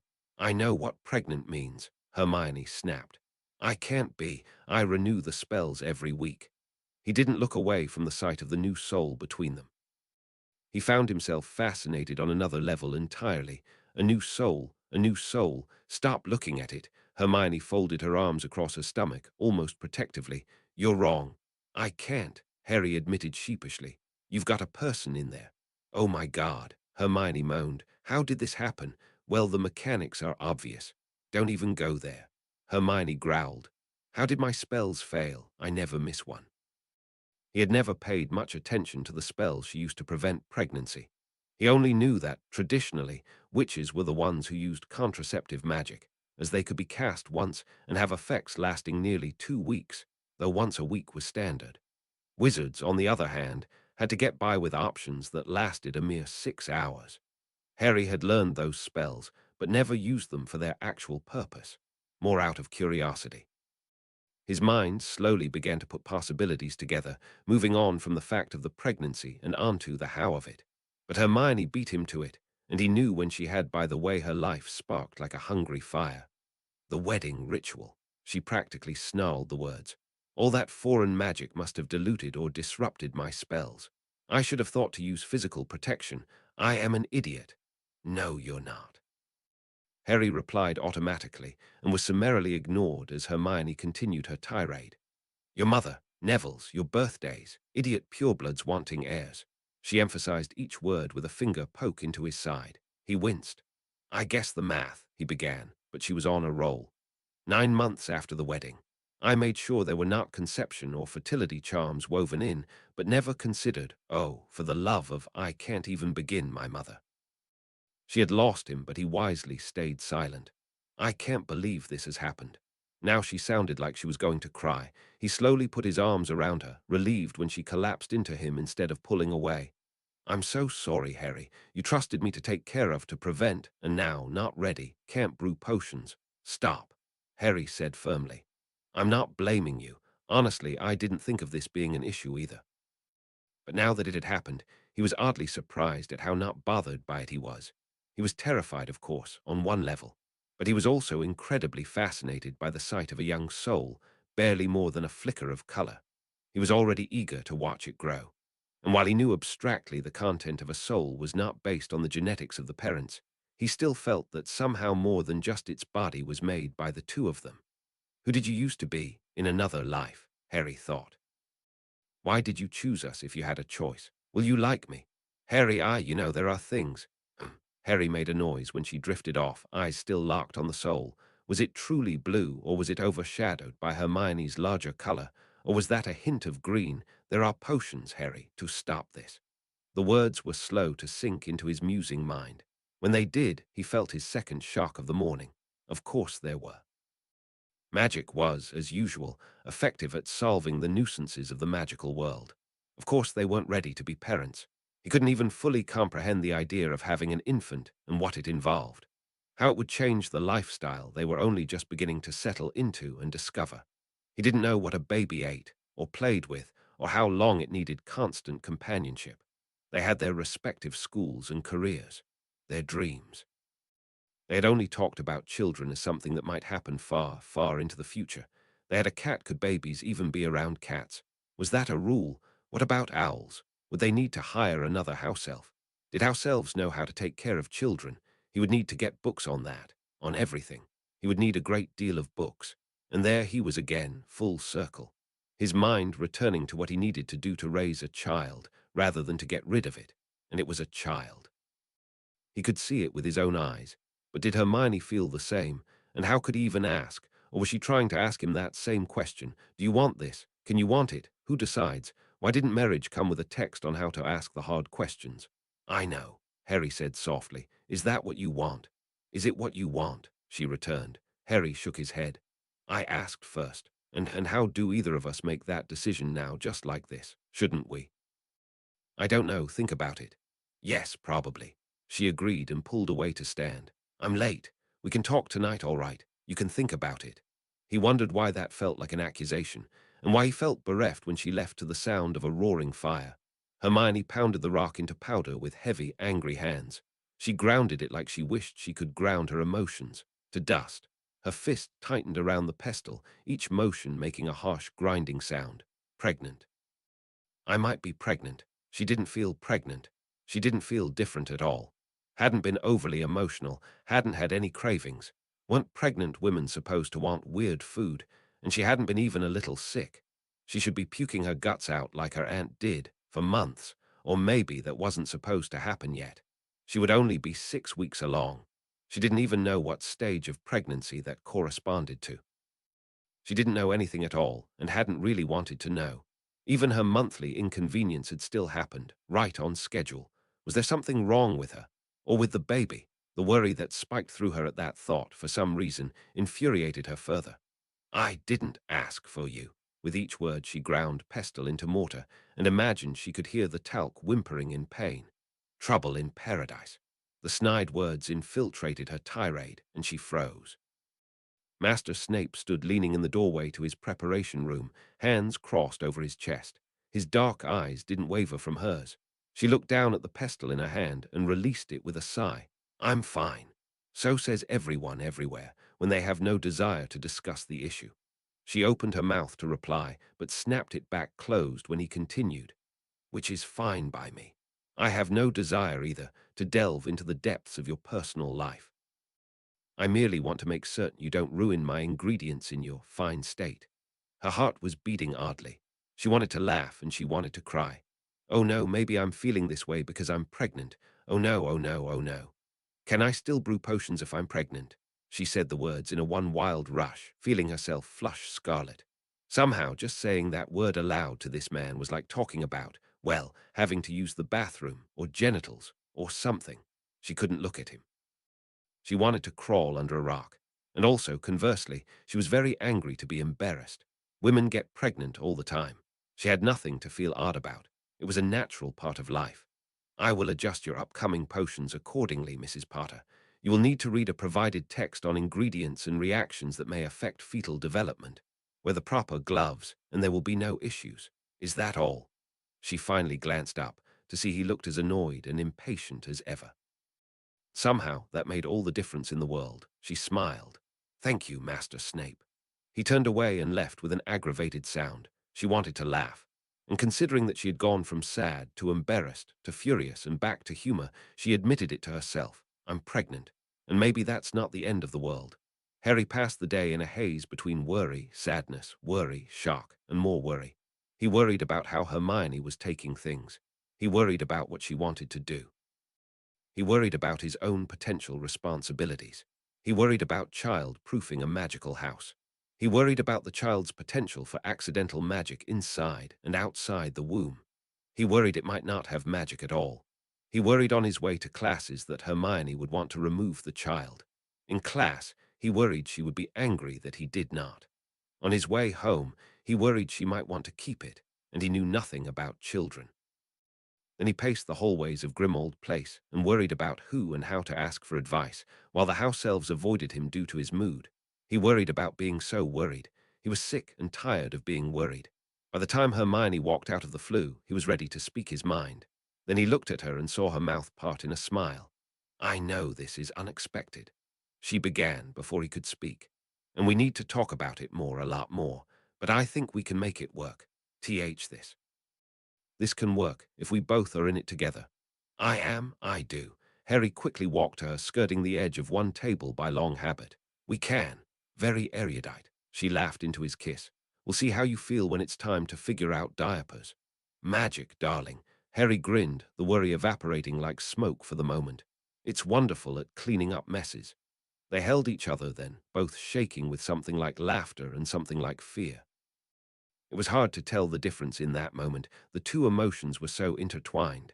I'm not sure whose parents will be more overjoyed. Hermione said softly. Harry smiled against her hair. Just wait until we tell Uncle Dudley. And with that, they both turned towards the kitchen, where two sets of bulbous eyes watched them avidly, yellow ears quivering with excitement. Minister Scrimgeour felt the world upon his shoulders. You're certain? It wasn't really a question, but across from him, Robard replied anyway. She's here in person. Information from across the channel says she left in the early new year, heading this way. We had extra security at the Wisengamot's first quarter meeting, and a good thing for it.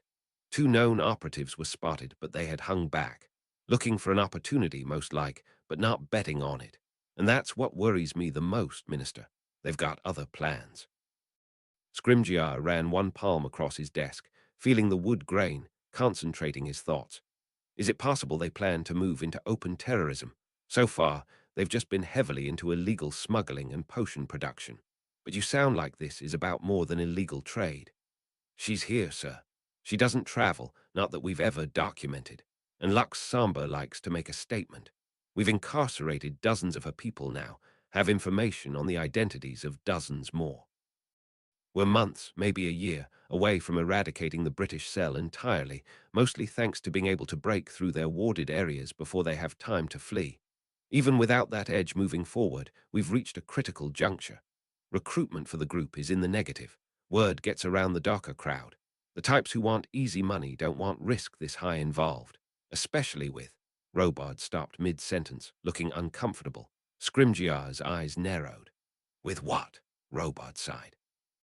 Minister, it doesn't take a genius to put two and two together and make four. Let's just say you had good timing pulling Hippogriff off the team. His cover was shaky to the point of non-existence. You simply can't sweep his abilities under the rug. The minister's heart sank further, and he knew, looking at his head aura, why. Are they stalking him? Scrimgeour asked carefully, not even sure he wanted the answer. We can't say. That is, there is no proof. I've got my gut, which is telling me that the lady, being who and what she is, would like some revenge. But actual proof, they're like ghosts. If I could see them, I would catch them, and we wouldn't be having this discussion. What do you plan to do?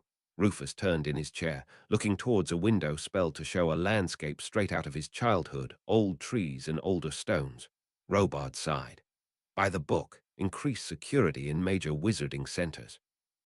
Place an extra hit wizard team on standby, ramp up recruitment of ward breakers. It's not a matter of if they do something, but when and where, and if we can stop it before it gets worse. And you might want to speak to him, just a friendly warning. I'll owl him. Scrimgeour turned back to face his friend and subordinate. Best not to lure Potter here if they are waiting. It's not here I'm worried about. And with that last parting statement, Robard stood to put his plans in motion. You can't tell if it's a boy or girl, right? Hermione's voice was drowsy, her light slow where she lay against his chest in front of the fire. She already knew the answer, the question more idle conversation than query, but Harry answered anyway. Souls are asexual as far as I can tell. Gender is solely dependent on the body pattern. I've only just begun to catalogue the differences more fully. He didn't mention that cataloguing such things was part of his studies into integrating magic into mundane patterns. He had to understand the nuances of what made wizards and witches different from muggles before he could ever begin to change one into another. And he was certain that the only difference was the body pattern itself, the genetics, more than the soul it caged. I like Frank. He was my favorite uncle before he passed. Or Carl. I think it's a boy. Harry paused the slow movement of his fingers up her bare shoulder, thoughts derailed. How could you possibly know that? I was hoping girl myself, but statistically, I don't know, obviously. She cut him off, jostling against him before settling down again. But I like thinking of names. It makes it more real. I want to tell my parents next week, ask my mum to go to my first appointment. And then do we go to a magical or a muggle doctor? Plus, I still don't think I even believe it yet. I haven't been sick once. Harry knew better by now than to quote facts on the differences between women during pregnancy. They had read the same books. She just wanted to speak her thoughts out loud. After a week of it, he had learned to just listen. Who said marriage was easy? Anne is a pretty girl name, or Marie. Hermione switched back to her previous conversation with ease. He sensed her smile, though he couldn't see it when he spoke. If she's a she, I was thinking Rose or Jasmine. Flowers are tradition in my family, after all. Hermione relaxed fully against him with a satisfied sigh, the fire warm against their faces. I like Luke too, for a boy. And for the small time after, they traded ideas between them, and with each potential identity, he felt her sink deeper into contentment before sleep finally took her. Harry sat alone, contemplating Hermione's question the night before. It was a week after the surprise, as Harry personally dubbed it. And things only seemed more complicated. Were they going to see a mundane or a magical doctor? Apparently, there were doctors who specialized in pregnancy, something Harry hadn't even considered. The magical world seemed the obvious choice to him. Surely there were magical ways much less painful to. It's okay. The sudden words broke his silent musing in a male voice that he knew but couldn't place, and brought him to his feet in seconds, the chair crashing to the floor behind him. A stranger in the doorway of his laboratory in Grimold Place. Had the wards broken? Where was Kraken and Creature Vaughn? The alarms haven't triggered. Hermione was upstairs. Just look a moment. Understand. Harry's hand clamped down on his staff, the wood summoned from across the room in a blink of time. And he looked, but he didn't understand. Because the man wasn't right. Because the man wasn't possible. His humanity wasn't sharp and solid and angular. It flowed in a macabre mockery of what it was to be human, like water that takes the shape of the glass it was placed in, curves and swirls that made prisms and cones and pyramids.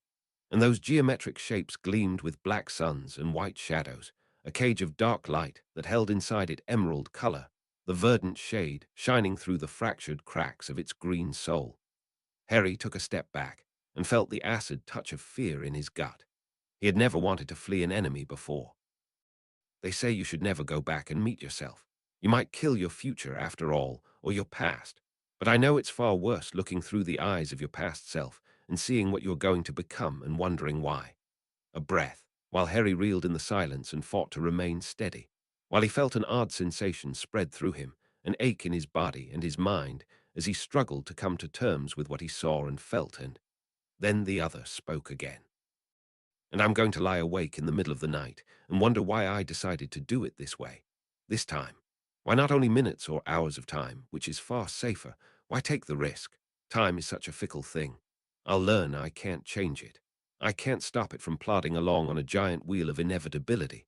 But you see, I knew I could do it this way because I knew I already had. It's an inevitable circle. You can't have more time than there is. Harry looked at the fractured soul in front of him and still couldn't accept it. What happened? He breathed finally, the words tremulous. What happened to you? I know my own thoughts. I've lived this night 1,000 times in memory. I came here to say what I said, and I've memorized every word, and they are all enough that I will understand in time. A pause, and the man laughed, the sound sadly relieved. It's going to be okay. It's all going to be okay. Stop speaking in riddles. Harry snapped. And answer me. What happened? What happened to me? What have I done? What do I know would give me a fractured soul? Or what did I do to deserve the scars? Stop it, Harry shouted, unable to bear the presence of the other one, unable to bear it voicing the questions in his mind, unable to face what it might mean. And he couldn't help but see that no splash of bloody red marred its black-white face. I'm not here to answer questions. I'm here to do what I've already done, and that was finish the task of destroying the parasite that clung to me. Who better to destroy a soul forever? Who better to heal myself than myself? The Horcrux. The damn Horcrux. Such an obvious solution. He wished he would have thought of it himself. Except he had. Harry closed his eyes, as if that would dim the sight before him. But it didn't. The other still stood there, a fortress of power and magic, with a soul eerily reminiscent of his own. But not exact. It was what he might see if he could look in a mirror and saw a monster looking back at him. It's not so terrible as I once thought. The words so gentle, so soft. Having a scarred soul, you can't feel the change when it happens. You learn to forget the pain that caused it. And the pattern, well, humans are wonderful at adapting to change. What happened to me? Harry couldn't contain himself, couldn't stop the words from spilling out. Tell me, if only I had. So much sorrow in those 4 words. But the nature of time travel is such that I can't do what hasn't already happened, can't undo what has. You'll remember the temporal laws soon after I've gone. Just enjoy every good thing, every good moment. The other took a step away, and Harry followed him back towards the door, desperation rising. Wait, Hermione, is she? He couldn't finish the thought. Couldn't imagine his future self would only be scarred and not broken if she was no longer there. I know her pattern better than my own. Would I ever let it fade while I still live? His relief at those words made his legs weak, the reprieve enormous. Hands of blinding white and deepest black lifted an object up, one that held a distinctive hourglass shape, a time-turner. I asked for one and they wouldn't give it to me. The man mused. They trust me to destroy the things they want gone, but not to get my hands onto time. But I knew what needed to be done, because it had already happened. The power of prophecy, of having a glimpse into the future, Don't underestimate the person who thinks they know how things will be. Magic bloomed as the object was twisted, a rainbow of warping light that spiraled inward and began to pull the man and his disturbing soul away. Words trickled out from the nexus of power, skipped like stones across water. You'll know when it's time to come home. He was left alone in his laboratory, the air oddly still for all the magical disturbance, his notes still spread across his table, his chair on its back on the floor. I hate riddles. Why on earth would I give myself a riddle? Harry grumbled, turning to anger as a more favorable emotion than utter shock. But he already knew the answer. He had briefly studied the experiments magical kind had done on time travel and its hazards. He had said what he had said because he had said what he said. The Novikov self-consistency principle, the wizarding theory that would keep a time traveler from doing harm to themselves or others by simply doing what they've already done. Experience what has already been experienced. They don't change anything that wasn't already changed. Don't touch what wasn't already touched. And they don't travel back more than several hours. And his future self hadn't used the time turner to go back and change the event that had scarred him so badly, because if he had, the future whole self wouldn't know to go back and fix it, thus creating a paradox. Though there might be ways around that. Leave a note, maybe. Tell himself what to do at a certain time or place. Harry reached down and straightened the chair, sitting slowly as his mind whirled. No, his soul had still been fractured. Why wouldn't the damage be erased if the past had been? He had fixed his past self instead, destroying the Horcrux and the pseudo-burden it had placed on him for years, which explained why he hadn't seen the red stain on the strange pattern he would become. Of course, he could have went back in time and changed something. How would he ever know until he reached that point in his own timeline? Harry stared blankly at the green walls. He had just seen what he would become. He had just seen himself, met himself, talked to himself. And he didn't really like himself all that much at the moment. We need more books specifically on parenting. Hermione declared, appearing suddenly in the doorway. He jumped and for a moment almost blurted out the entire episode. But something held him back. Perhaps it was knowing she would want to see his future self. She would see what he would become, and he just wasn't ready for that yet. Agreed, he said, choking on the words unsaid, sitting up straight in his chair to face her. The Black Library is woefully inadequate when it comes to these things. She laughed. Don't tell Creature that. He was very proud of the 2 books he managed to dust off on the topic. 2 books, one of which was filled with illegal contraceptive potions involving blood magic, and the other with disturbing advice on raising a pureblood child. He would have hated to be a juvenile pureblood years ago. It sounded awful. You want to go to a bookstore, perhaps Diagon. Now. She sounded surprised, but eager. Don't you have work? Harry glanced at the gemstones scattered across his desk, most gleaming with stored energy. Fred and George had been most enthused about the potential to store spells, but needed more raw energy to work with, which Harry was supplying by fueling multiple batches of the stones at a time for their use. The rest can wait until tonight. I'll just drop what I have ready off at their store. Hermione walked towards him with light feet, though her voice was still hesitant. What about the letter you received? Harry had not been sure what to make of the minister's warning. It hadn't told him to bunker down, merely informed him of increased danger. But he also desperately wanted to get away from where he sat, where he had watched himself remove the Horcrux on himself. The self that he would become. He shook his head and stood. We will be in a crowd. Stay in the busy sections. Maybe bring both Fallen and Vaughn with us. It will be fine. She held his arm and squeezed. Then I have a very serious question, dear Harriet. Harry rolled his eyes but made himself smile. Yes, dear Hermione. She leaned closer, her breath against his cheek, sending a pleased shiver down his spine. What bookstore do we hit first? They went into mundane London first, to bookstores their muggle-born guard Lucy suggested. And they took 3 guards, a stern Vaughn insisting both Fallen and Lucy shadow them. Vaughn was on edge the entire time, staying close to them as Fallen ranged further away, head towards the crowd.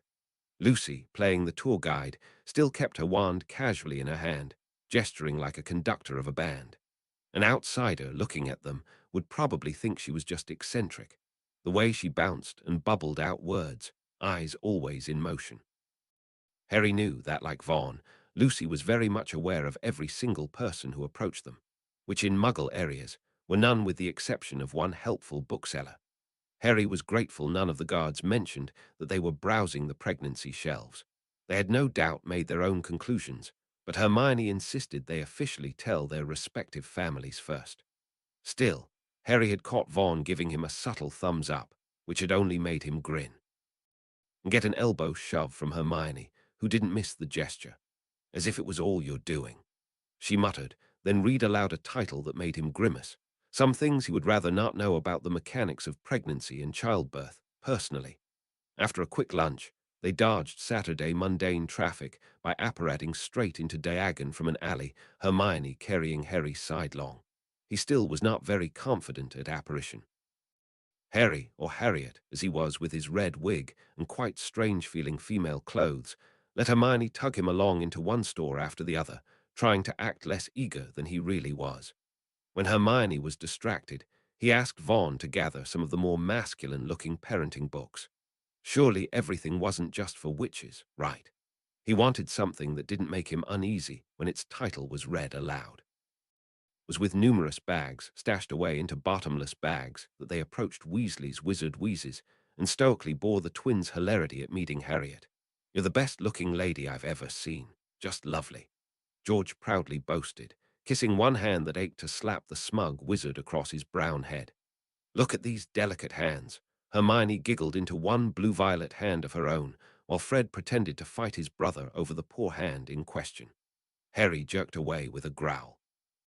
A high-pitched growl, thanks to Hermione's voice-altering charm that only caused one twin to fake swoon into the ready arms of the other. "I'm off."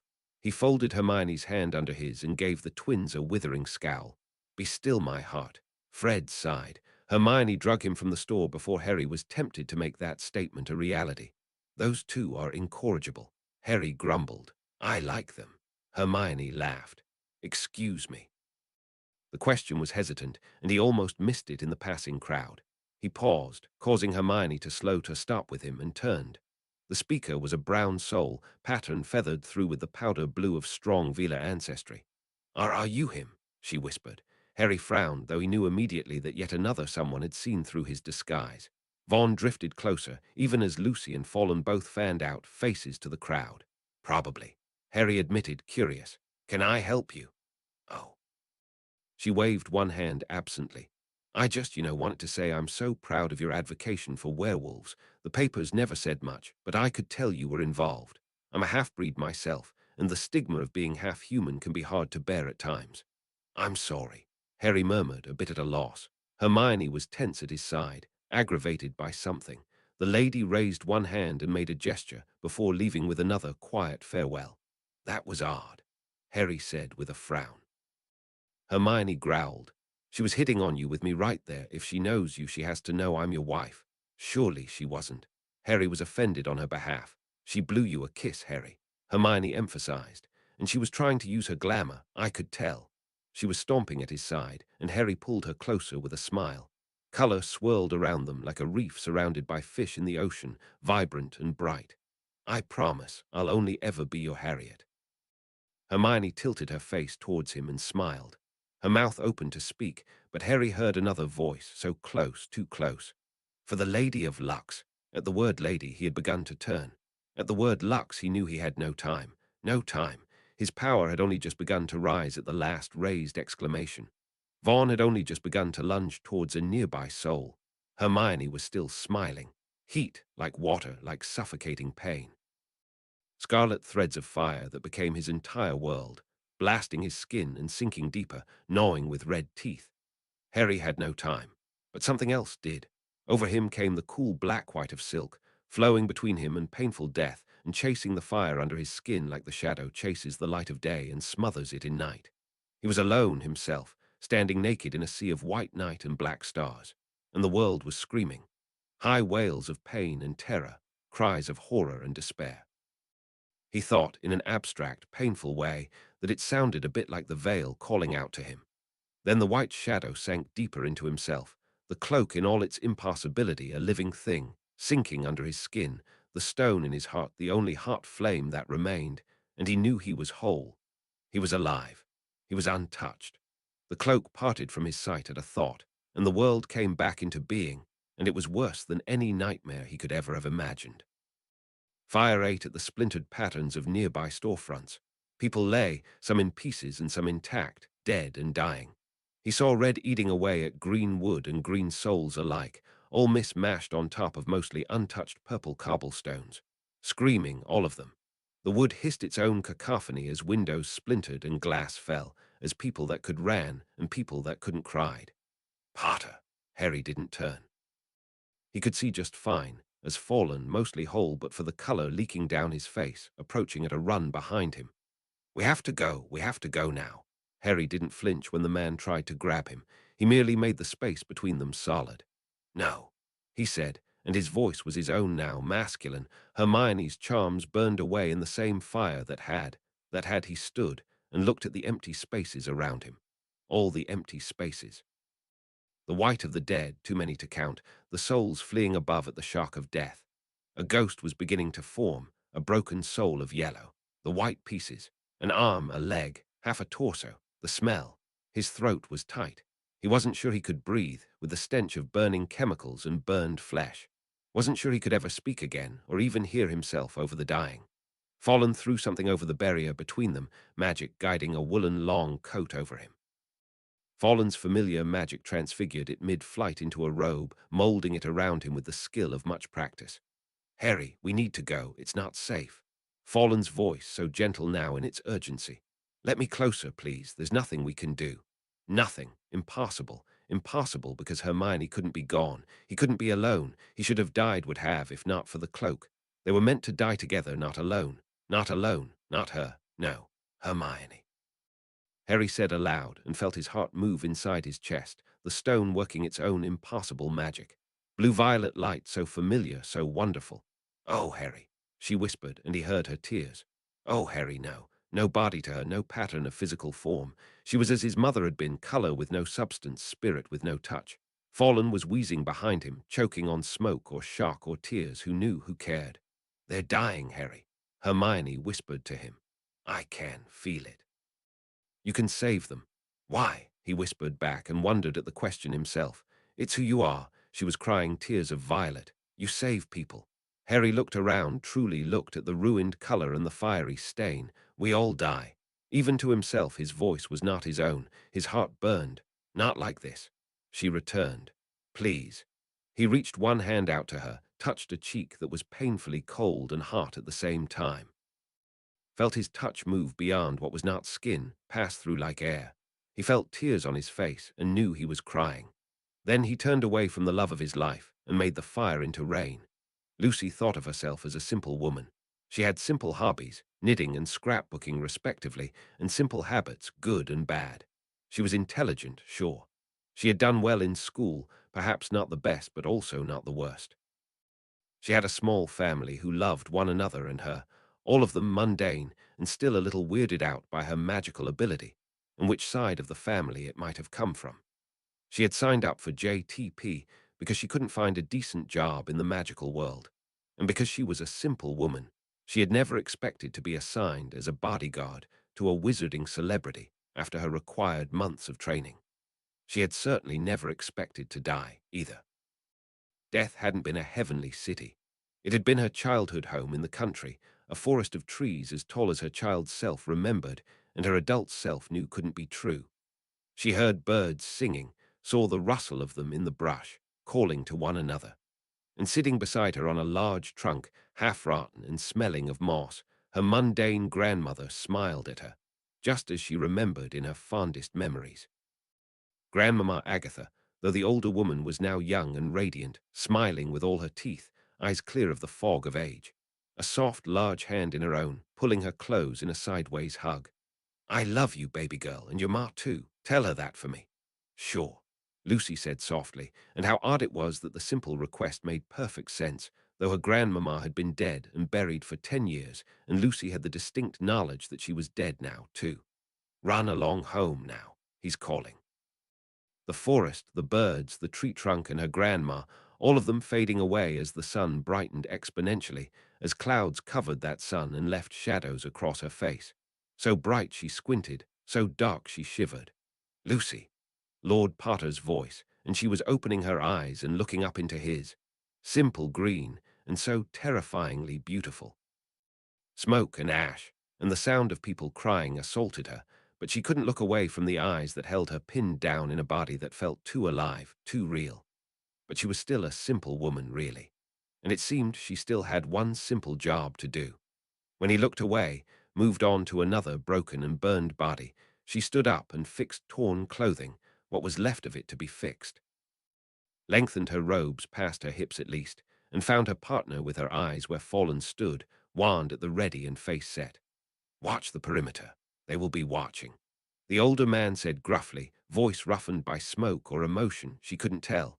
They, the ones who killed her, or perhaps not the one who killed her, as he was most certainly dead, and probably sitting in a forest somewhere with his own grandmama, listening to birds sing.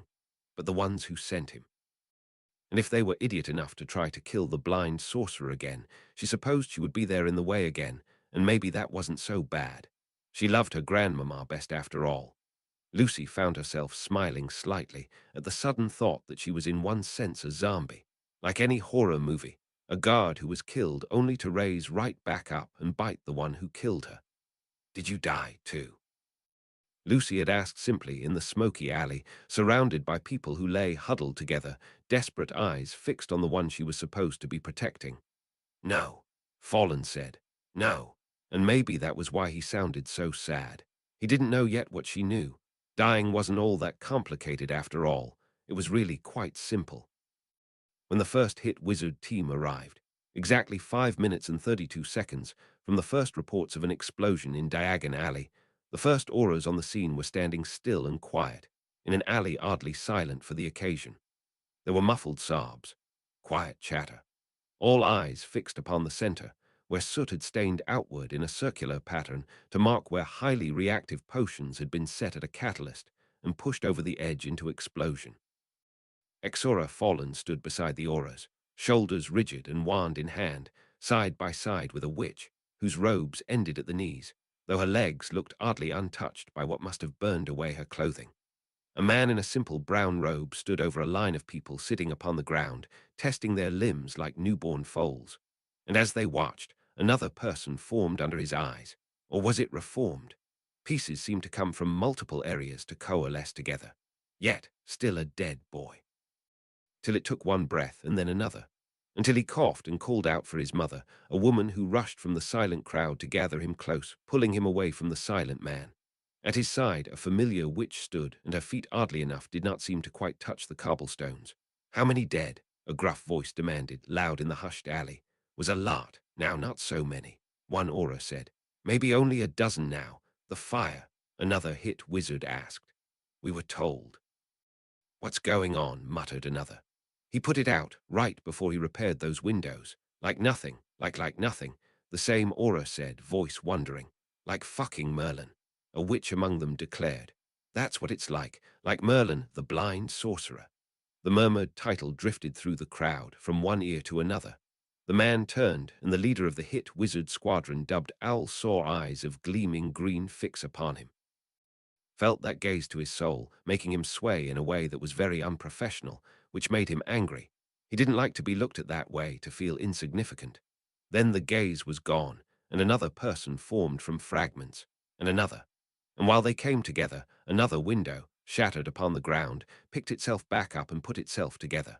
A storefront door rearranged itself and fit back into its frame. Then all movement stopped, and the wizard's shoulders tightened.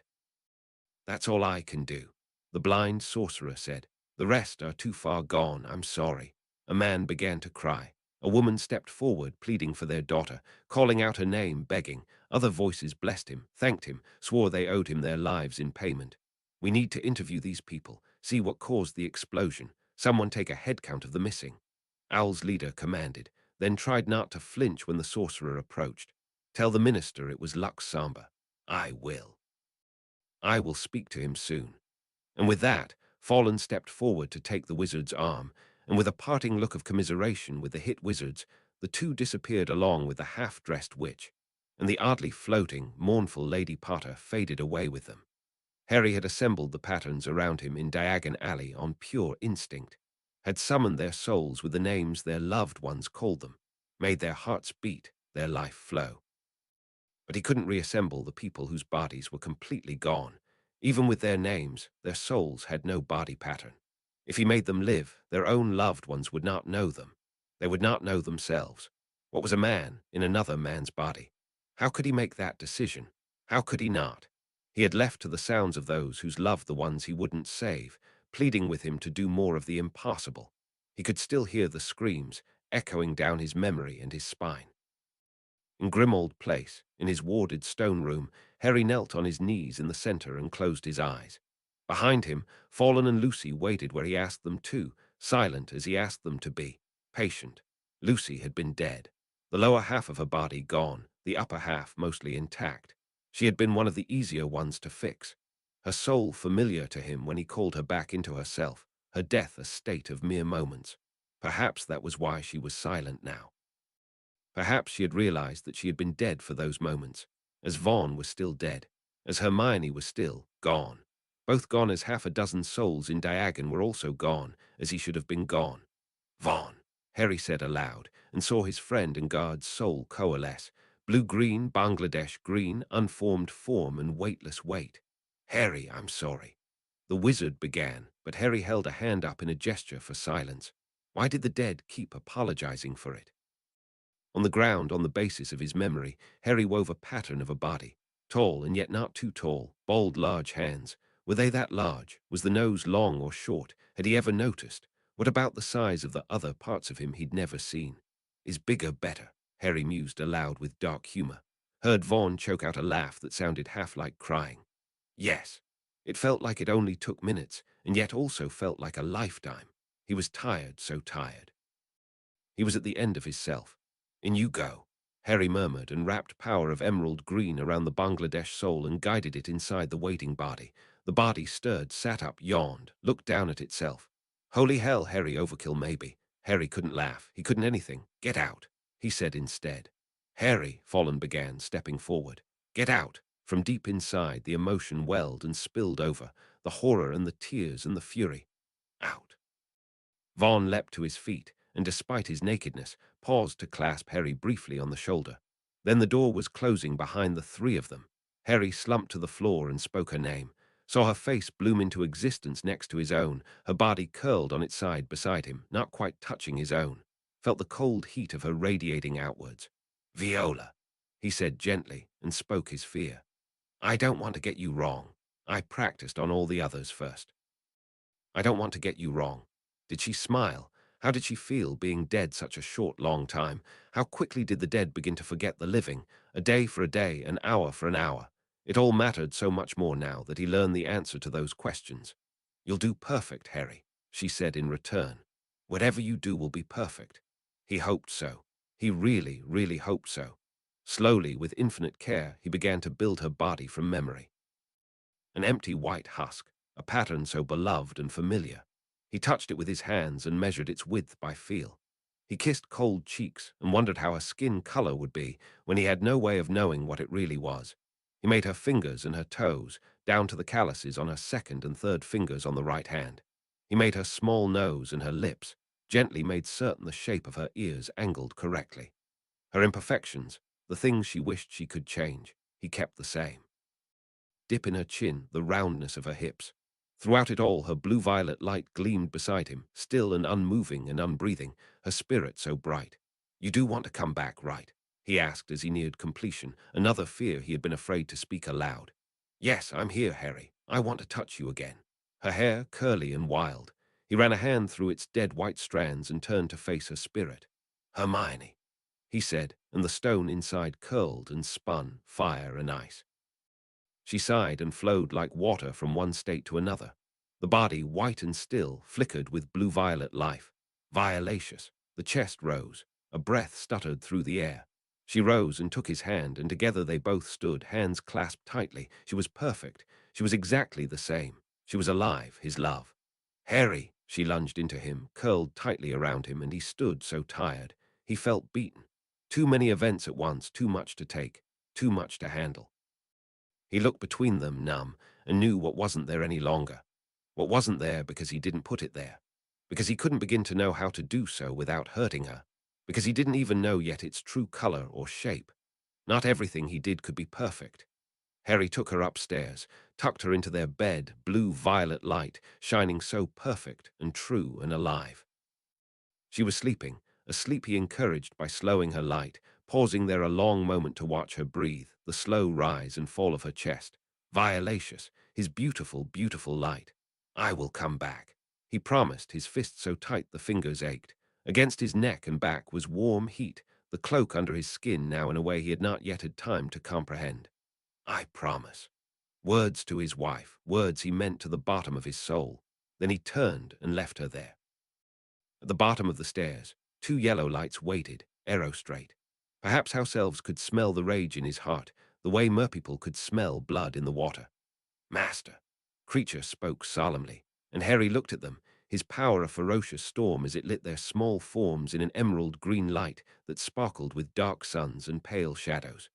Brighter suns than before, and deeper shadows, and the humanity of his pattern too angular now, too much of the hallows reflected back into himself. And he couldn't bring himself to care, because that inhumanity had saved him, and he would change all of himself to be able to save her in turn. Take care of her for me, creature, Harry commanded, though he knew he didn't have to, and under the new contract couldn't. He simply had to say the words. She's my light. The older elf bowed deeply, a non-verbal response he knew spoke the words unsaid. Creature loved her, too. And Kraken? The other elf asked carefully, voice oddly hopeful. Harry smiled but felt no joy. Only purpose, such purpose he had never felt in his life, not even among the vampires. No doubt and no regret. We're going hunting. And holding out a hand, emerald green light took hold of another hand of canary yellow, as Harry pictured in his mind a familiar Chartreuse soul, one he knew almost as well as his own family's. Then he apparated directly to a person instead of a place, a move he had not yet tested, and was only grimly pleased and not surprised when he arrived in the now orderly streets of Diagon Alley, under the abruptly raised wands of the dozen guards who surrounded the minister. He smiled his new purposeful smile. Minister, we need to talk. A flood of words, sternness giving way to subtle pleading, and back to stern again, anger and concern and simple tired exhaustion. What can I say to make you go home, Lord Potter? Please, Harry, don't do this. What do you really think to accomplish? You can't just think about your wife, your family. What have you told them? They will kill you, you stupid bastard, all alone. The cloak against his skin on the inside, not just his neck or his back, but draped now under forearm and stomach, its presence spreading and growing, cones upon cones, and as he thought of how he might dye its black-white light gleamed as he imagined crystal might gleam under sunlight, sinking inside of him, a thin veil of something more, making him more than he was, too. You ask me to give you all the information I have, and for what? Assisted suicide. Be honest with yourself. What can you do alone? Too many eyes on them, the venue too public. But what wasn't public now? Hadn't the entire alley saw him bring the dead back into life? Weren't the souls of the auras around them pulsing in the pattern of fear-spiked adrenaline? What more did he have to hide? The world had seen his weakness today, right alongside his strength. I am going to find them, Minister. Harry spoke softly, one fist holding his staff in a tight, focused grip, as if the length of wood might hold him planted down into earth instead of flying away, out into the lights of the golden wards above and beyond them, to all the enemies he didn't know and couldn't see. And they will be no more. Deep breaths in the silence, the minister's hands roaming through his long hair as it hung loose and tangled. It had been a long day, an eternity of a day that had begun when fire exploded in front of his face and heat took away a potential future he had only just begun to love. Harry, the yellow-green soul, whispering to him in a useless attempt to hide their words from the guards around them, guards that had refused to allow a silencing ward between them and their charge. The attack was too recent, Harry's power too great for privacy. She's alive, right? My people saw her. We can keep your family safe. This attack, the methods used, we simply weren't prepared. But we will be now. We will be. Harry laughed, aloud, and into the cold air of fall in London, the bitter sound holding every emotion that had led him to this place at this time, uncaring and yet caring far too much. She was pregnant. Was. In the past, before this horrible new day began with the heat, and the fire and the cloak smothering light around him and inside him, keeping him alive and unharmed against all reason and hope, was, used to be and was no longer.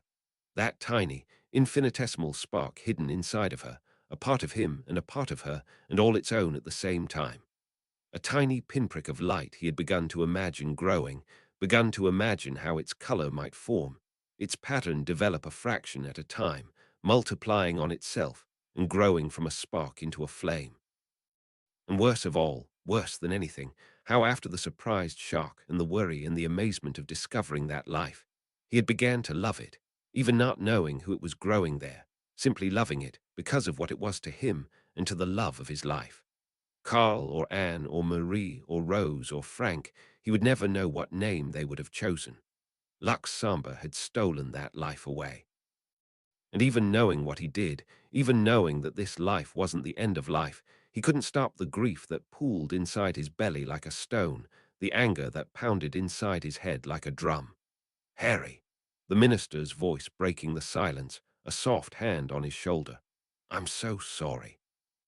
He looked down at his feet in their orange dragon-hide boots, saw the cone-like pattern of the cloak had reached his waist now, moving under his clothing and skin like a sheet of armor, building upon itself as it grew, sinking into and merging with his pattern in a way he knew would change him forever. Knew, because he had seen it already, hadn't he? When his past self came and took the Horcrux away. And now he knew. He knew what he had to do. Would you give me a time-turner if I asked? Startled silence, nothing but the sound of their breathing, the smell of smoke and blood. No, the minister spoke firmly. You know I won't. He did at that. His own self had told him that very morning. They'll never stop. They did this trying to kill me, and when they see it hasn't worked, they will try again. And everyone I love will be collateral damage to them. I'm going to stop them, every single one of them. Chartreuse light, pulling back from him, a harsh sigh, words spilling forth and ending on a shout. You will leave your wife alone to grieve then. Think for just a moment. I am thinking. Harry yelled back, ignored the way some of the guards jerked back, how spell light bloomed at the tips of wands, how the cloak rustled down his legs now, and he could feel it, changing him fundamentally, still doing its own mysterious work. They will kill her again. They will kill another child, or my relatives, or anyone who stands in their path. They will never be safe while Lux Samba still works in the world. He's right. A new voice now, a orange soul he did not know. You know he's right, sir. Don't go alone. The minister stood straight as an arrow, ignoring the words from around them. All right, I give you the information. You promised me here, and now you won't go alone. I won't go alone, Harry said, and meant it. At his side, yellow light stood under the notice of the wizards, still and silent and forgotten. Even after the reforms, no one ever really thought of a house, elf, as a threat. He figured the vampires had given him the name originally, a title both obvious and chilling in its simplicity. The Green Death. Harry had heard it first when he stood outside the British Coven months ago, two vampires with threads of carbon black through their colors in front of him, barring the way as another brought news to those who waited back in the building. He's here again. It's him, the Green Death. Harry had been escorted inside to an interior room where 5 vampires from France waited to be brought into life. Souls that had gleamed with new light when he had left hours later, listening to the whispers of a father that stood next to his young son in a doorway as he passed them by. Look at his eyes. Look at how they glow in the darkness. Feel that. It's death, son. The Green Death. Not quite fear from the vampires, and yet not merely respect. And days later, when he stopped in a shop inside the depths of Nocturne Alley, a hag taunted him from a corner slimed with brown and purple muck. Come to kill something, Greenie. I'm ready for some death myself, sweetling. Come visit me sometime in my corner. Again, a shopkeeper looking up at the sound of the bell to freeze mid-motion, light flickering wildly, anxious to serve him quickly and then get him out of his shop. The man's anxious words to his assistant behind the counter. Be quick, woman, that there is the Green Death. Don't look him in the eye. Hurry now. Was it truly the color of his eyes? Or could vampires see something of his soul in his blood, or sense the color of his magic with their own uniquely magical sight? And why title him Death, when what he brought to their race was in fact life? But now, perhaps, the name was appropriate at last. The innkeeper in Nocturne cowered behind his green counter, babbling. I'm sorry, my lord. I don't know anything about them, I'm sorry, please. But the man did know. He had to know. What little leads Harry had been given pointed to this man in this dirty place, a small hostel that squatted in one of the many dark corners of Nocturne Alley. Kraken snapped yellow fingers, and the wizard yelped. The spell was a simple stinging charm only. Harry had refused to stoop lower, not when he wasn't sure the man was involved with managing Samba, or merely once spoke on a very large wheel. The innkeeper howled as if struck by scorpions. His light streamed from him with terror's heartbeat. He gave them a name, then another, and were he a merman, he figured he too would smell the blood in the water. The vampire Lord Brennan stood before him in the entranceway of his coven, a sapphire soul of immense power. Beyond, curious colors watched them avidly. I can use your help, Harry said quietly. Please, enter, the vampire said, stepping back. We always welcome you. Harry did not look behind him, where he knew his ministry followers catalogued his every move. He left them behind. Disaster in Diagon, the dead resurrected. The title of the article on the front page of the Daily Prophet screamed in bold print over a picture that could have come from any wizarding war he had witnessed. The broken things and broken bodies, the ashes from fires no longer burning.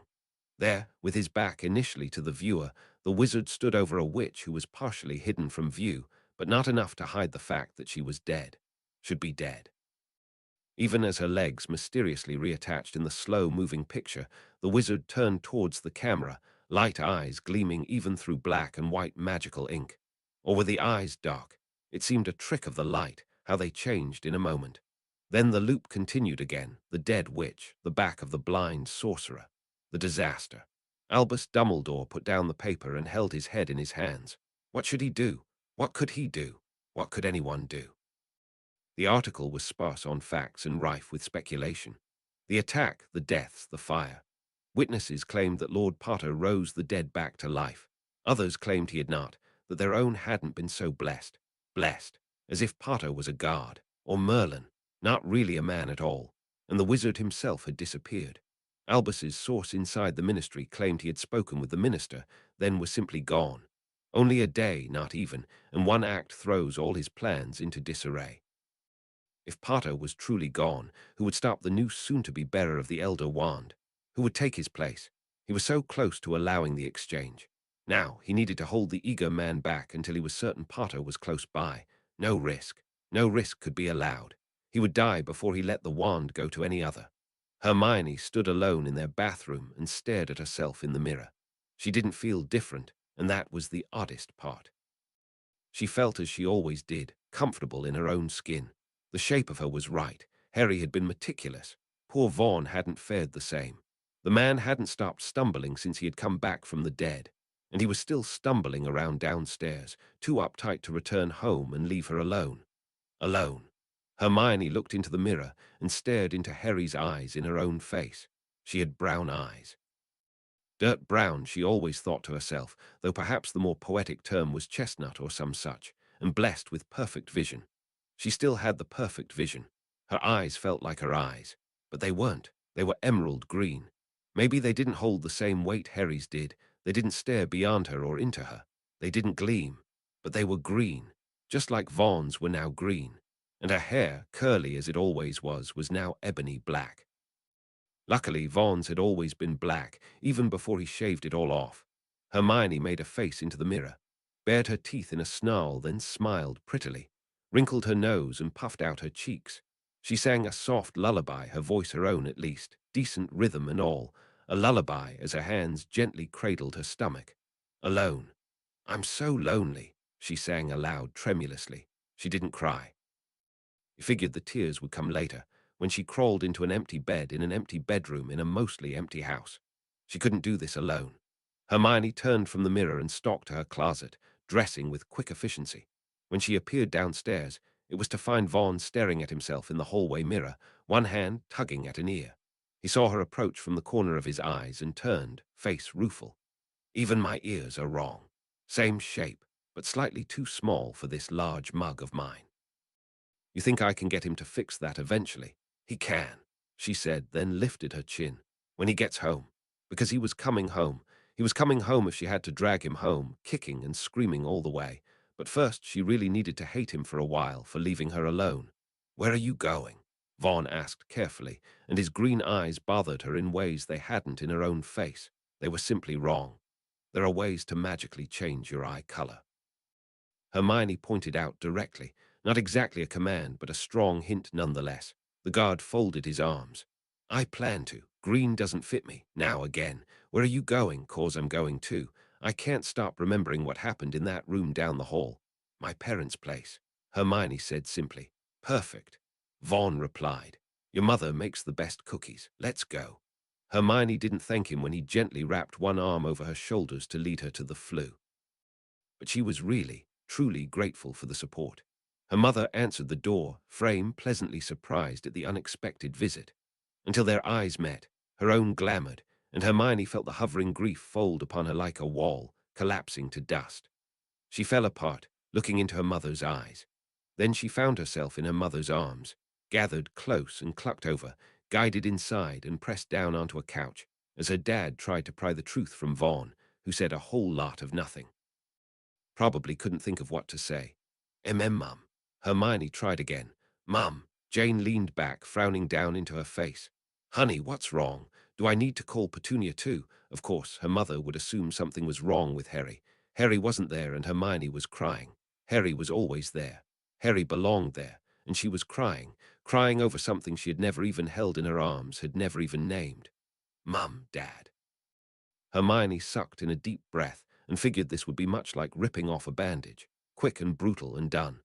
There was an attack at Diagon Alley while we were shopping. Harry is fine, but I was severely injured. I was dead, pregnant. Hermione finished and saw the already present shock bloom into something else, an echo of what she knew she would see in her own face looking in the mirror. Harry could fix me, but not. Him, her, the baby. He's gone. He's trying to find the people responsible. And I'm lost. I'm lonely. I'm angry and horrified and sad. I remember what it was like to be dead, to feel the dying beside me, to see them embrace peace as their loved ones howled for them to come back. I saw Harry from the other side, and it was horrifying, because he didn't look like my Harry at all. He was black and white, and some shade in between, and he glowed like the sun while he consumed all the light, and I was afraid. I'm still so afraid.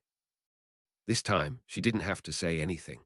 Her mother gathered her back up again, beginning to sway back and forth in emotion so familiar and heartbreaking. The way she had held her when Hermione woke up in the hospital when she was 11 and was told she might never talk right again. Back and forth and back and forth, her mother whispering comforting things that were more about the sound of her voice than the content of her words. Her father, cursing now at Harry as he had cursed then at Dumbledore and McGonagall and the entire wizarding world. Vaughn, trying to stand up for his friend, and Hermione could have told him that was hopeless, but she was too busy crying for someone she hadn't ever been able to hold. Where is he? Scrimgeour growled to his men, his advisors, his people. Someone like him doesn't just disappear. Robard held himself rigidly at attention, though fatigue marked every surface of his face. He went into the British Vampire Coven, and he never stepped back out again. Then I got a report from Adder and Ash, members of Snake we've had watching Lux. He's been to 5 of our 7 marked warehouses, dismantled them, and left most of the wizards bound single file on the ground floor of the residences. Most? Scrimgeour asked, though he knew the answer. The leaders were dead, no visible wounds. The bodies are being examined, but well. A moment of silence, then Robard continued with his report. He was spotted next in France, small town near the Channel. Pure fluke he was recognized, but he wasn't exactly trying to hide either. 2 residents were found dead, sir, and the French won't exactly be grateful, known criminals or not. After that, our resources grow thin. I've spoken with teams from the other European Aura departments that are monitoring Lux. They know what might be coming their way. Do we know anything? Scrimgeour spoke with pure frustration. That damned man, that damned man. Interview still in progress, but preliminary story is that Potter arrived with house elves and vampires, and everyone died. Then their spirits were interrogated, before apparently some were brought back to life and others stayed dead. Another pause before Robard sighed. Some of these guys were eager to talk, said they had seen the errors of their ways, said that the one guy who stayed dead was the one who liked to sample the product. This was at the warehouse in Devon. Devon, where they both suspected was the way station several dozen mundane children had been ferried in and then out again before any teams could possibly rescue them. Go on, Rufus said quietly with no other comment. There was little more to say. That's it, sir. He's probably down for the night, like we should be, planning his next target. But he's working his way to somewhere. If I was him, I'd be working my way right up the food chain to the lady herself. And we can't exactly stop him, not even if he walked right into this office. And that was the crux of the whole matter. What could they do? Bargain for a time-turner, maybe. Rufus chuckled morbidly to himself at that thought. Bargain, trade. Exchange polite words in a veneer of normalcy, as if Lord Potter was just any wizard and he just any minister. But the truth was out, and not just between those in this room, but out in the papers, in the world. Calling him fancy titles, each more ridiculous than the rest. There would never be a normal life for Harry Potter, if there ever had been at any point in time. He would never be able to step into public without disguise, unless he wanted to be swarmed or cause a riot, of either terror or joyful fervor. Already the British ministry was getting swarmed with requests for an audience with the blind sorcerer, as if the government was one man's secretary. Some threatening, some begging, all the same at the core. Will he help us? Can you keep him contained? Are we safe? No, no, and no, for so many different reasons. I don't blame him, Robard said softly, surprising Rufus from his thoughts. He looked at the other wizard, saw the quiet contemplation in his frame. And I have some advice for moving forward if you want it. You'll give it anyway. Scrimgeour smiled a little at his old friend. Robard returned the gesture. Be proactive, not reactive. You can spin this in our favor. Hold a news conference, make a speech, put an announcement in the paper, whatever it takes. Tell the world our version of events, instead of letting them make their own conclusions. Harry Potter is a British citizen, has been working with the ministry as a hit wizard the entire 9 yards. Tell them he's had training, let them know he's doing what he does under our will, not despite it. Tell them the Diagon attack was retaliation from terrible people who do terrible things, and that even as you speak, the ministry is doing everything it can to prevent another such event. And they will all know that when you say ministry, you are saying Potter too. Make him into a hero before they decide he is the next great Dark Lord. I support him so boldly. None of us will go unscathed if he really is that Dark Lord. Rufus countered. Robard lifted a shoulder ruefully. What is he, Minister? Do we even know? He survived something that should have killed him, and he survived it well enough to bring back the dead.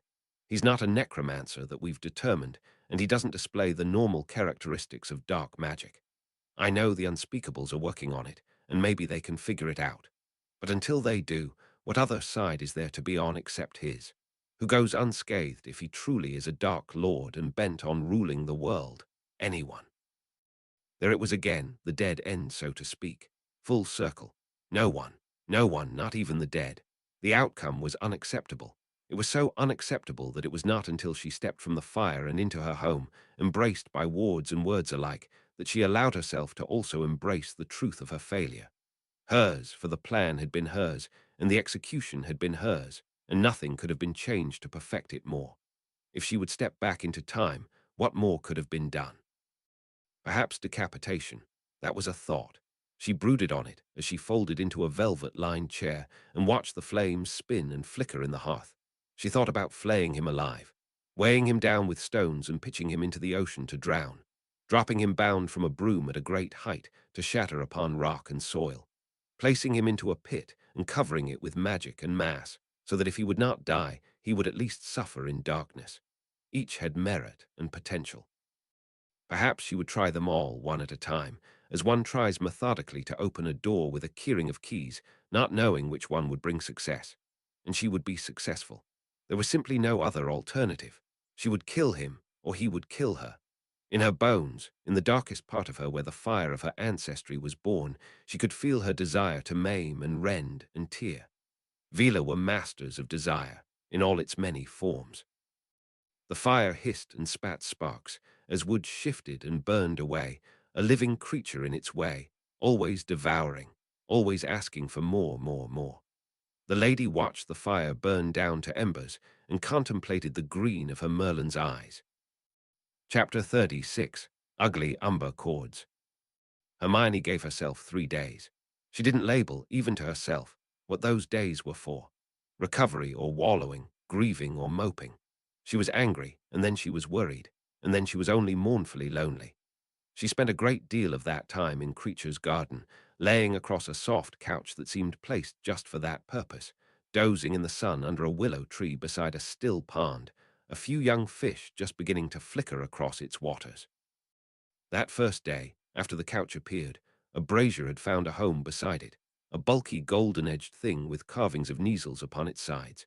Its fire gave off enough heat to be comforting in the already temperature-controlled area, and it wasn't long before Crookshanks had found his own new favorite spot across her lap in the outdoor area. Hermione, on her way back inside, had seen the wooden door the house elf had made for her cat to access the roof's paradise, and smiled. Her first smile that day. And that night she had hot cocoa with dinner, and told Creature how wonderful his garden was already, even though the flowers hadn't yet bloomed and many of the beds were still uninhabited. She worked on all the projects she hadn't finished or set aside. She avoided Harry's desk until she abruptly found herself sitting in his chair, looking at his halfway finished work, wondering where he was. She might have broken his chair in a fit of pique, but she repaired it, so not even Creature would know. She put unused books away into the library. Then she pulled more from its shelves and stacked them by her favorite spot to read by the windows. But she didn't read them. She sat there and tried to decide what she was trying to achieve by this self-enforced stasis. Her mother hadn't wanted her to leave, but Hermione hadn't been able to stay. What was comforting the first night after dying was smothering the morning after. She had wanted to be alone until she got her wish. But she was reluctant to reopen the wards to her no doubt concerned bodyguards and family. It was Harry's desk that did it, finally. The gems both empty and full, the task unfinished, and yet vital to another agenda. It took some doing and a few hours of practice, but she filled the rest with her own power and owled them off to the twins with a request for a meeting the next morning in her kitchen over breakfast. She reopened the flue on her way to bed and slept the sleep of the magically drained. When she woke up, Vaughn was there, sprawled across her living area's sofa. His eyes, when they opened, were hazel now, a muddy mix of green and brown, and as tired as she felt. He smiled a little. "Morning, sunshine. Morning," she replied, and that was the beginning of the fourth day. After the twins came and went, and after Fallen came and did not leave, but stayed to speak to her in low, worried tones, asking about her health, asking about her family, asking about everything except her dying. After Vaughn made the older man be silent with a harsh shake of his head, hazel eyes deep-set in an almost right face, she went to bed again. She made herself stop counting the days, because it didn't make the waiting any easier. She went back to class, loaded herself down with notes from helpful peers and professors, claiming a death in the family as the reason for her absence with no small sense of ironic humor. She kept herself busy. Her mother always said that idle hands worked mischief, but perhaps busy hands could be just as liable to be persuaded towards it. She found the stack of pregnancy books in a corner that she had ignored so studiously, the ones she and Harry had purchased before the end, and told Creature to donate them without a single quiver in her voice. Then she gave him 2 letters to deliver, one to Robard at the Aura department asking for information, and the other to Malfoy in Diagon for yet another paid favor. Hermione then found herself at Spinner's End, ready for her apprenticeship as if nothing had changed, because really nothing outside herself had. And it wasn't until the potions master laid a piece of paper in front of her, listing the components that might mutate or interfere with fetal development, that she realized she was a liar. The numbness that she had built around herself splintered, and she was glad she was seated already, because there was a knot of something in her throat and a weakness in her limbs. 6 days. 6 days and 9 hours and some minutes. She was still counting after all. A hand, staining from brewing, reached out and took the parchment away and tossed it into the fire. Hermione watched this with uncomprehending eyes, the action so unexpected and sudden. Then she understood. It's illegal to read people's minds without permission. Her voice sounded like her own, but the tone was too calm and too reasonable for the storm inside her. You have no grounds to stand on regarding illegality, Mrs. Potter. Not when you argue with me that good intentions trump such trivial matters as law and order. There were things she could say to that. Good, reasonable rebuttals, but not this time. I'm not in the mood to argue philosophy today.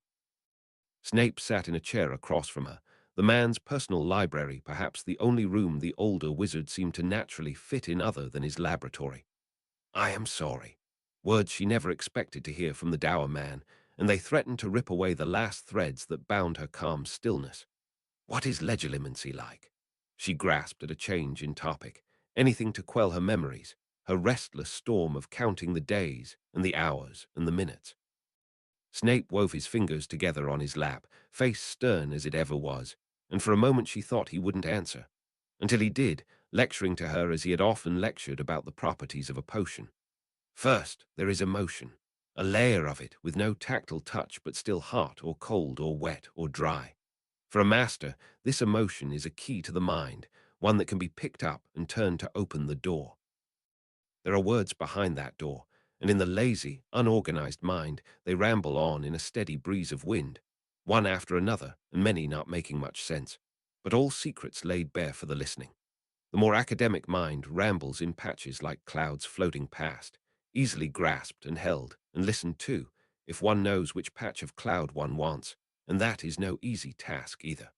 The mind thinks a great deal, and the majority of it is not verbalized and more instinctive.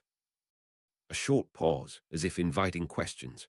When she spoke none, he continued, dark eyes locked on hers, and Hermione realized she had forgotten to glamour her eyes that morning.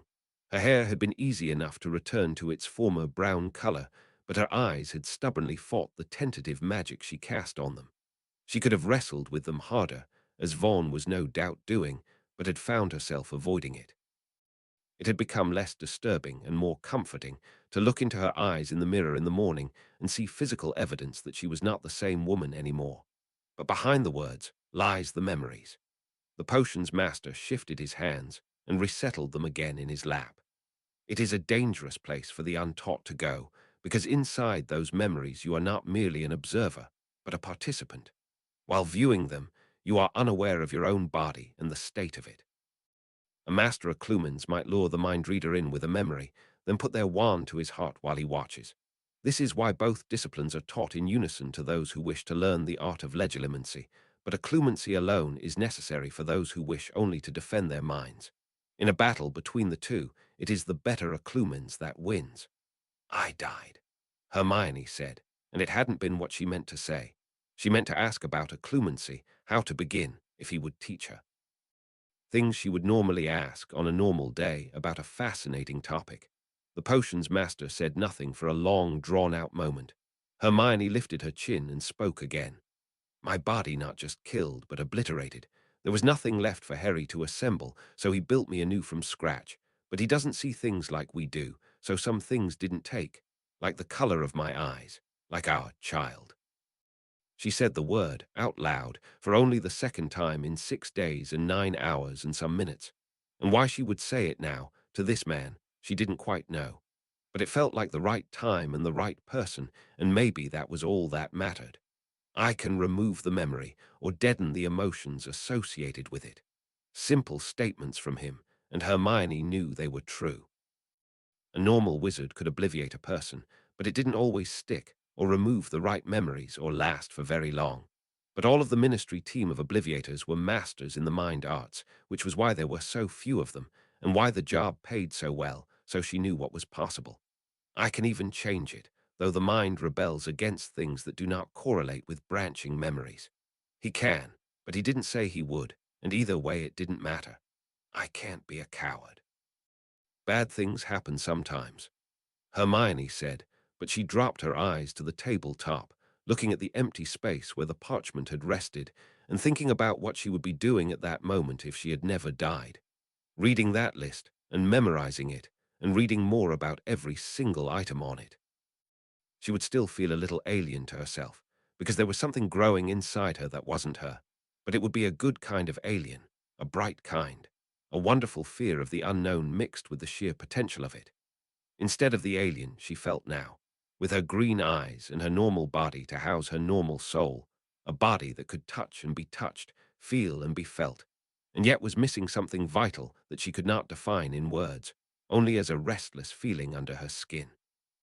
I can help you define it, Snape said, and he had her attention again, because of course he was still listening in, because she hadn't told him to stop, and that was in a way implicit permission to a man like him, just like Malfoy, not overly bound by ethics, the very definition of a Slytherin. She wondered which emotion he had used as a key, and what door in her mind he was looking through. She wondered what he would think of death. Maybe he really did want to help her, or maybe he was just curious.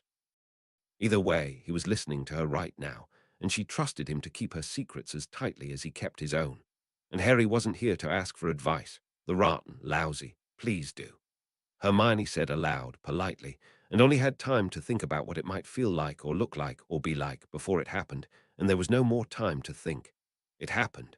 She was smiling up into his green eyes, eyes that stared through her nose the way they sometimes did, but she knew she had his focus. She could feel it like a static on her skin, his look, energy that passed through her fondly and familiar, until his look left, a sensation of tearing and horror and heat that she never saw coming and did not understand. She was confusion, given form, utterly confused from where one end of her began and the other ended. Then she had stood beside her great Uncle Frank's old car, the one the elderly man had always arrived in, bringing gifts for his favorite nephew, her father, and of course her too, with a pat on the head and a smell of citrus fruit. They would talk and talk and talk, and she would wait patiently for that pat on the head and the tangerine he would give her, as if the fruit was a precious gem and he a king of men. Her great uncle smiled at her, his face the youthful face she had seen in old black and white photographs, and she had felt loved all over again. But he hadn't opened the door to take her with him, which she had always asked him to do, and he never had. He just stood there by the car, smiling, waiting for her to ask him again, one more time, because this time he would open the door and she would get in, and they would ride out into the country to where the farm was with its rows of greenhouses and its small extravagance of a tangerine tree, too big for its house and too loved to be cut down. Hermione. Her name from behind her, as her great uncle's smile faded away, his hand resting lightly upon the car's frame. She was no longer confusion, she was grief and pain. Such pain she had never felt before, not great in and of itself, but like a spark with a steady wind upon it, giving it form and substance every moment she stood there in life without living. She understood that pain. She knew it would grow and grow and grow. But she only had thoughts for Harry because he stood there, and he was not the Harry she knew, and everything was wrong. It was all so wrong. Thoughts against her own, guiding her, a steady hand that kept her from being swept away in that emotion of wrongness, gave her clarity to see and understand.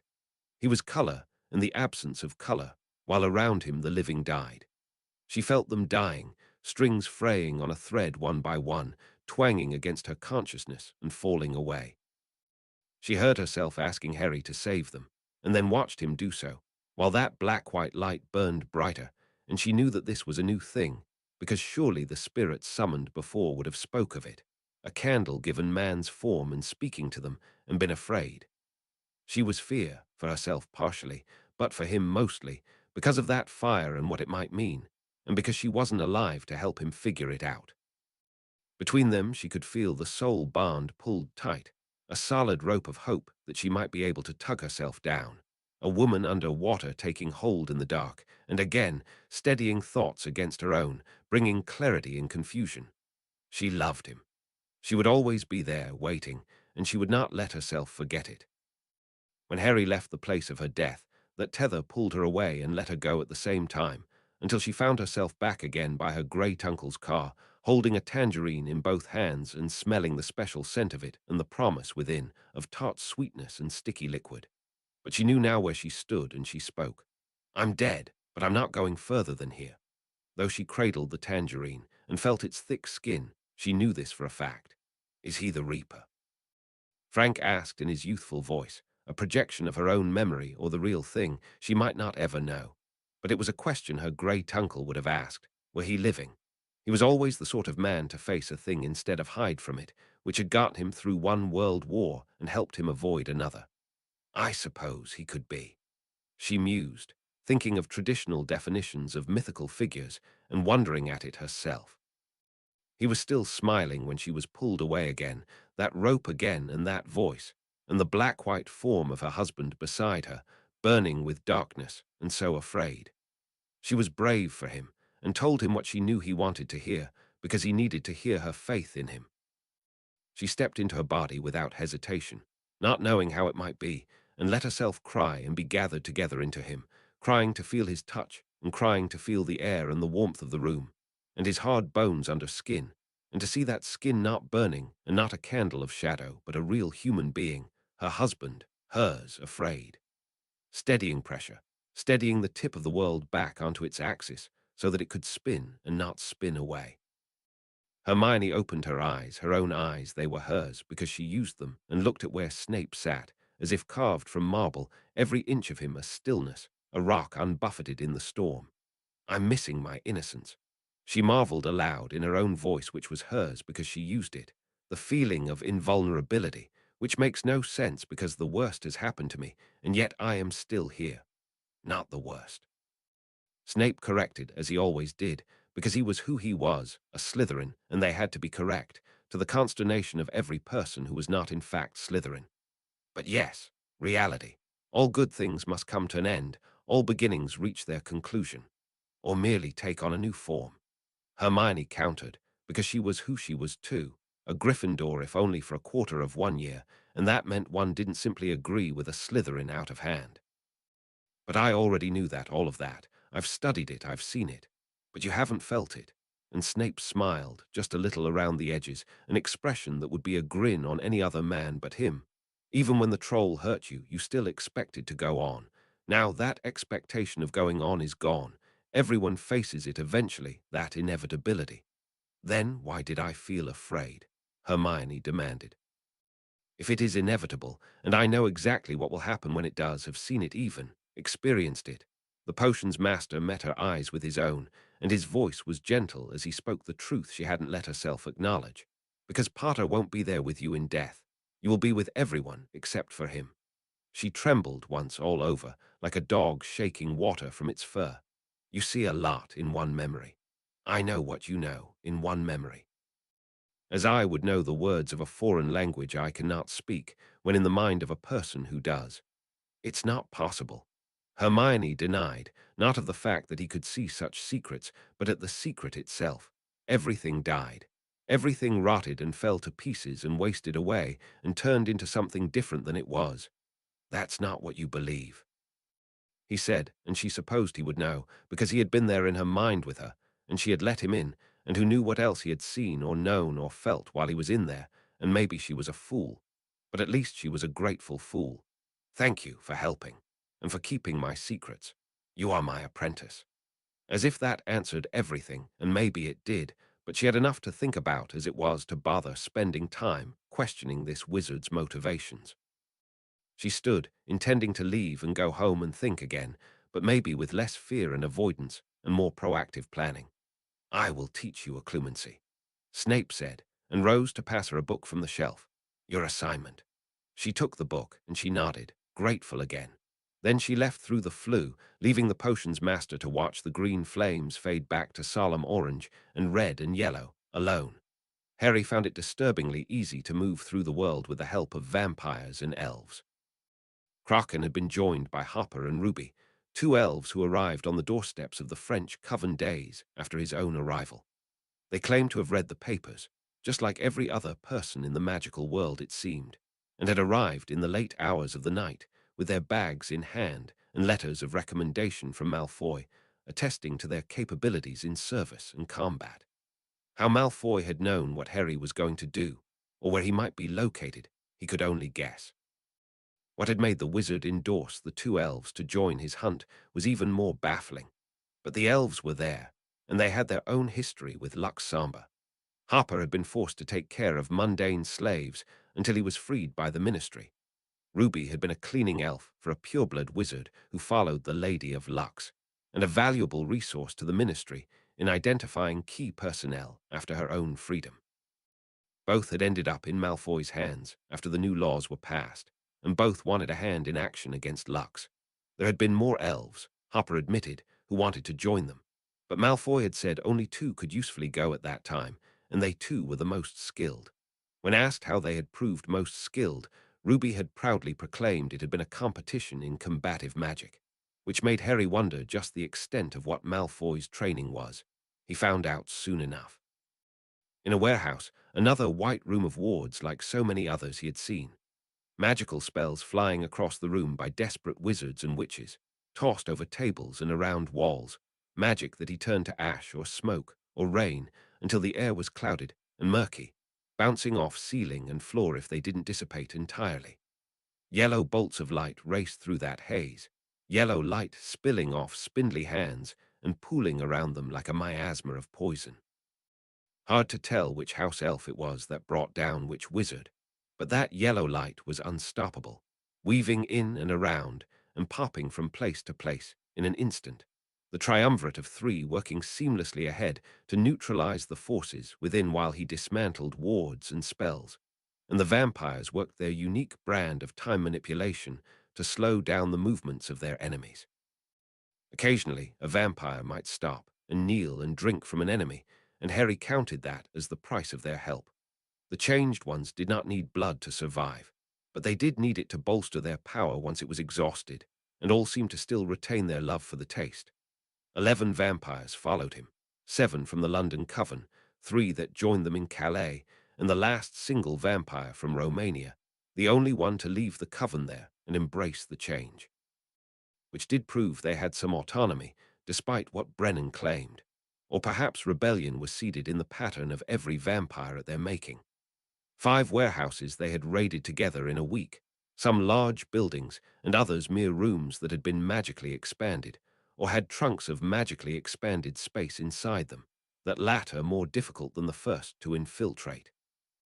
10 wizards had died total, their souls allowed to pass on to death, and 2 he shredded from the air as they rose to flee their dead bodies, the broken facets of their ruin clear to his eyes as purposeful evil. The rest were sent to their respective ministries, of whatever county or region they found themselves in, sealed under wards and magic reduced to a flicker. Harry had made new discoveries, with no hand to hold him back other than his own. How he might tamp down the magical light in a being until it only duly gleamed like the spark found within a mundane person. How he could speak their names and interrogate their souls over their dead bodies in strange places of color and sound he had never encountered before, and the souls there would not speak lies. How the cloak could rise from his skin and reduce him to nothing but shadow and green eyes, and the terror that inspired among the Lux soldiers. How it would rise to heal burns from spellfire or sink inside to weave bone back together and build it back stronger, a force of immovable solidity. How the stone in his heart loved to dance when he spoke to the souls of the dead, loved to spin in his chest and shine with stars of shadow in his vision. How its power sometimes flooded down to pool in his hands and reach out to touch a pattern and make it return to its origin. A table back into the mouse that bore it, a cup to a simple stone, a chair to a thread of hair, until the covens that gave them shelter only offered him things that had been made with hands and not transfiguration. And every evening he sent Kraken to Creature to report to him of home. As vampires woke and prepared for the hunt, he would sit in the quiet and listen to her day, the hours or minutes she cried, the books she read and the projects she finished. He would hate himself in those moments, for leaving her alone, for doing what he was doing, for being a coward and not wanting to show his soul to her. He had never told her the Horcrux was gone, never told her that he had an inkling of his future. He had told himself that he would know when to go home. He knew he would. He knew he would get his hands on a time turner, and he would not use that to go back and save his unborn child, but instead to remove a Horcrux and give a riddle and vanish again. And that, too, made him angry, because no one had a time turner that could go back more than hours. So how had he managed it? Must he make one himself? And how long would that take? Then the knock at his door, Brennan or Cole or Kraken, beckoning him on to another night of sickly warehouses and dank alleys, elegant homes and apartment rooms, and in them all the broken souls, where he would break every potion and cauldron, reduce them to wood, and burn them to ash and blow the ash away. He would speak to the dead, and he would get another name, another place, another hint, and it never seemed to end, all paths leading him further away from where he really wanted to be, home and with her, all the more precious because he had lost her once already. And again, reminding himself that everything he was doing was to protect her future, that he couldn't rest until the person who wanted to kill him was broken and turned to ash and blown away just like all her creations. And if he took out his frustration on her minions, well, Harry was still a little bit human after all. He knew the green death would come for him, just as it had for all the others, every single one. He knew he had only lasted this long because he was the least of them. He had caused little trouble, his role in the massacre of Diagon Alley a minuscule matter of warding the potion bottles. He was nothing at all, but death had its eye on him regardless. Death came to all men, small and great. To him, it would come far quicker than to others. To him, it would come personally calling his name. Green eyes of death, green eyes of fury and sorrow. Green eyes, green eyes, green eyes, as he had seen when he fled Priscilla's home, when he fled Dominic's manor, when he walked down the street as death took Harold's hand and made the man's skin peel away to muscle, then bone, then nothing but flecks of ash and light, magic and soul. Harold hadn't screamed in pain, though. He had already been dead. The body left behind had bore the brunt of death's anger. He wondered if he would be so lucky. Green Eyes before him in the doorway with the sound of battle, and he sat there watching, still and silent, because there was nowhere to run but back to her, and she would kill him and take more than an instant doing so. Better to let death take him swiftly in the night, in the blink of an eye.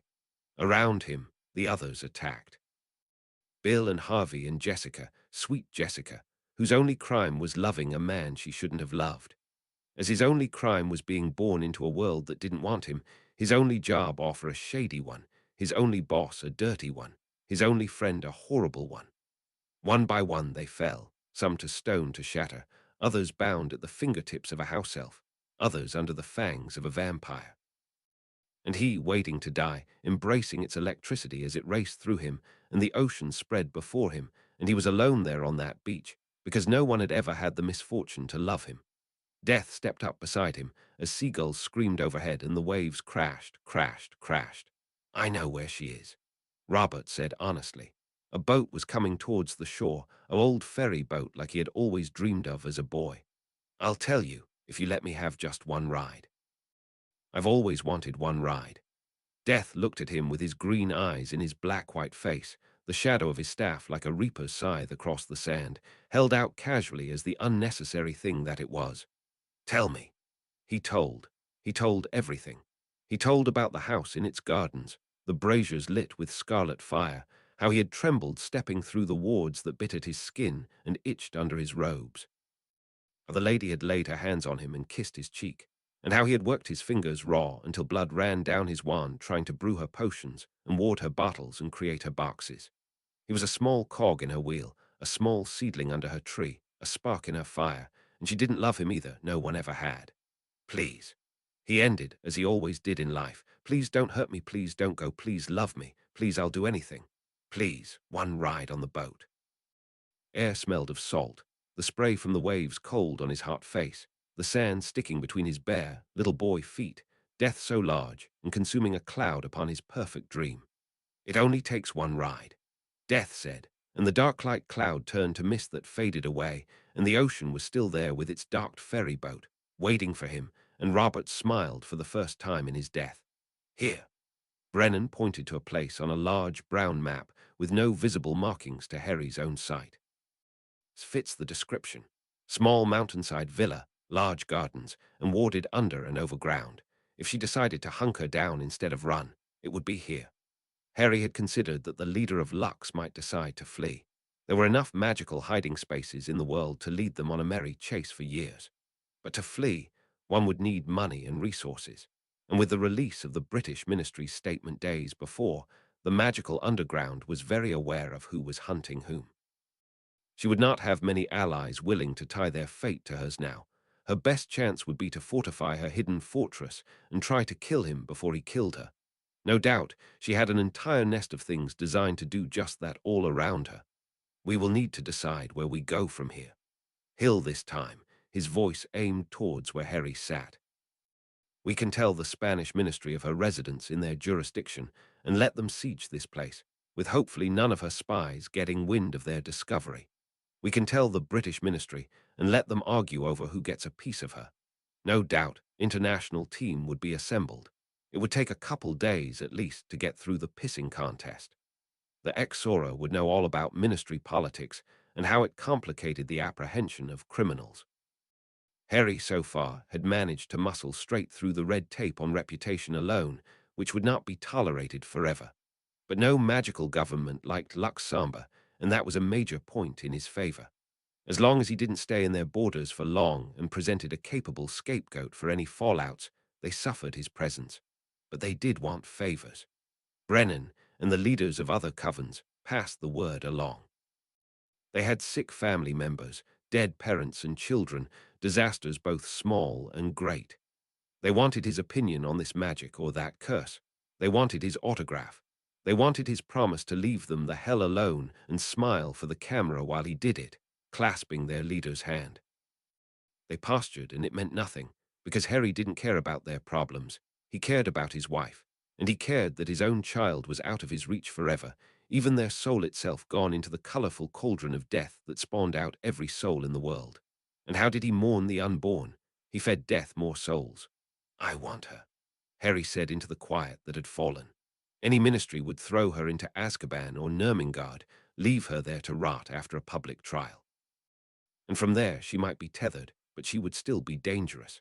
I don't trust that some guard one day might leave a gate open, a boat in the slip, a broom in her window. She won't rest until she has me, so I can't rest until I have her. More considering silence, no doubt communication by eyes and faces, all of it beyond him. Then Brennan sighed, the sound of air expelled still a novel thing for the vampires among them. We are not enough, 11 bloodkin and 3 elves. She could have dozens inside, and numerous traps magical and otherwise. Even if we might take her, it would come at a steep cost. I suggest reinforcements, ministry or otherwise. Harry contemplated each pattern in turn around him, the black-threaded vampires that he had restored and the house elves' yellow trademark. He had memorized them all the past week, to the best of his ability, the better to heal wounds and restore lost limbs.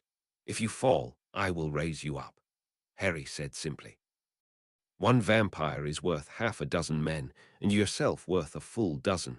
I trust Kraken and the others can handle a vampire, which would mean they too can handle a dozen men. I doubt she has 100 witches and wizards in her lair. She will focus her efforts on killing you, not us. Brennan returned. You die, we stay dead. Harry looked down at his hands, the emerald of his self, a new pattern now. One of rigid cones and prisms inside humanity's looping malleable lines, a pale tapestry with sparkling dark threads. The fire hadn't killed him. The cloak was inside him now, roving under his skin and through his blood in a way that he could not explain with science, theorizing only that its molecules had bonded to his own and mutated them both into a different creature. Perhaps his blood under a microscope would yield the shape of a nuclei that was mostly human or something entirely alien. He would find out one day. But for now, he only knew with an odd certainty that the lady would find killing him a difficult thing indeed. She would first have to destroy the cloak, and he had never in any of his years with it been able to fray one single edge of the hallowed cloth. I welcome her to try, Harry said, and didn't feel an ounce of boasting in the words, only simple truth. He wanted to face her, to look into her soul, and take his own measure of peace. Harry, Brennan again, speaking his name with resolve. Names were powerful among the vampires, who for so long could count on remembering little through their years, and so clung to their own names with frightening purpose. As you value my opinion, bring in more support. Harry sat there a long moment, considering the time it would take to wait, to plan, to travel. Hours and days more away from his wife, who was probably furious with him in a way he would spend innumerable days trying to mend. The werewolves were eager to take on a coven of vampires not too long ago. Let's see if they would mind fighting alongside them instead. Better they than the ministry, than any governmental force. Brennan waved a blue hand, and a vampire rose and was gone nearly too fast to be seen, Ruby slower on his heels. Harry wouldn't be surprised if there were more than werewolves who travelled back from Britain. The rooms slowly emptied, and dawn would be upon them soon enough. He hadn't found it too difficult to adjust to vampiric hours. He had slept very little in the last week. Your wife. She could be with you now if you wanted it. Harry did want it. He wanted it more than he could put into words. He looked down at his green hands, black fingers, white knuckles. saw the colors bleed and twist and intertwine until his hands were black with green fingernails and spidery white veins. The pattern of them all human on its skin, something else entirely below flesh and bone. "I'll be back soon," Harry said instead, and turned away from Brennan's statement as if it was a physical door he might shove open and find her there, his viola. Too much temptation to bare face on. "You're wrong," the vampire said to his back as he walked away, though whether it was in answer to his words or the fact that he hadn't asked Hermione to join him, he couldn't say. Ruby arrived the next day leading forward half a dozen house elves, 2 teams of 3 yellow patterns that swore themselves trained in combat. Harry was content to let Crocken test them and be leader over them, a house elf better apt to know their capabilities than a mere wizard. Weasley arrived the day after with 24 werewolves, each one touched with the stamp of wolf at their core, some far more than others. 2 were familiar, the men he remembered meeting in Diagon Alley, what seemed such a long time ago. They were the only ones to come forward to shake his hand exuberantly. The rest hung back, shades of grey and green and blue souls, all looking toward him with unknown emotions. Weasley made a stiff bow as he introduced them, before making his proud claim. "We've been training for 7 months now, Potter, with Mad-Eye Moody himself. Neville's parents were friends with the man, and I suppose he got bored in his retirement. When Neville mentioned that we were trying to bring together an enforcement team for Mordia, he set himself up a house right beside the jail. Harry had heard of the Exora from Vaughn and Fallen, though he had never met him. Vaughn had said he was as paranoid as a cat in a room full of rocking chairs, and liable to bite hard. "Thank you for coming." Harry gave his own bow in their direction and ignored the way the werewolves jostled together in surprise. "We're planning the assault now. This way." 2 days of discussion. 2 days of thinking of every variable, every way anything could possibly go wrong. 2 days of explanation of previous raids, of Harry's abilities, of vampire, werewolf, and house elf capabilities. 2 days to get onto equal footing. 2 days where Harry spent long moments with his eyes closed, but his mind open, memorizing every inch of the new arrival's patterns, looking beyond clothes with less and less hesitation, determined to get every feature right in the case of total physical destruction. 2 more days to miss his wife and grieve his child. 2 days that seemed to last an eternity, and still, Brennan did not think they were ready. "No plan survives contact with the enemy," Weasley proclaimed after just such a statement. "Moody says a muggle came up with that. You can never predict every consequence." Brennan was silent a long moment. Seated around the expanded tables, vampires and werewolves talked amongst themselves in hushed voices, parchments laid out before them in haphazard manners. At his table, only Brennan, Weasley, and Crocken sat, and Harry figured it was a sight not often, if ever, seen in the wizarding world. Hermione would be proud. "There's a full moon in 1 week." Weasley began, and hurried on when Harry leaned forward, denial already on his lips. "A compromise, Potter. Brennan wants us to train together longer, so we will. The full moon would allow my pack to be at full strength and full spell resistance. I've got Wolfsbane. Allow us to be the front line, as discussed, but in our second forms. If that alone doesn't break their fighting spirit, the vampires will be right behind us with wands. The house elves can move among us freely, easily, taking captive any that try to flee or hide. We could break them in one aggressive assault. You deal with any magical traps or injuries. Kraken and elves keeps watch on base until then." A high-pitched voice with a strong nod. Harry faced Brannan, feeling outmaneuvered and knowing the vampire would agree even before the man nodded and spoke. "A compromise. 1 more week, and we attack. Till then, we continue to raid outlying warehouses we've documented in Spain and France. No need to let the lady think we've found her. Real-world practice." Weasley smiled with sharp brown teeth. Moody would approve. Harry felt all eyes turn to him, their waiting stares nearly physical. In 1 more week, he would have been gone from his family for half a month. The plan was sound, he knew it. Just as he also knew, deep in his heart, that he could push now to attack that very night, and they would give in. And they would probably succeed, though more would die, and therefore more would need to be brought back.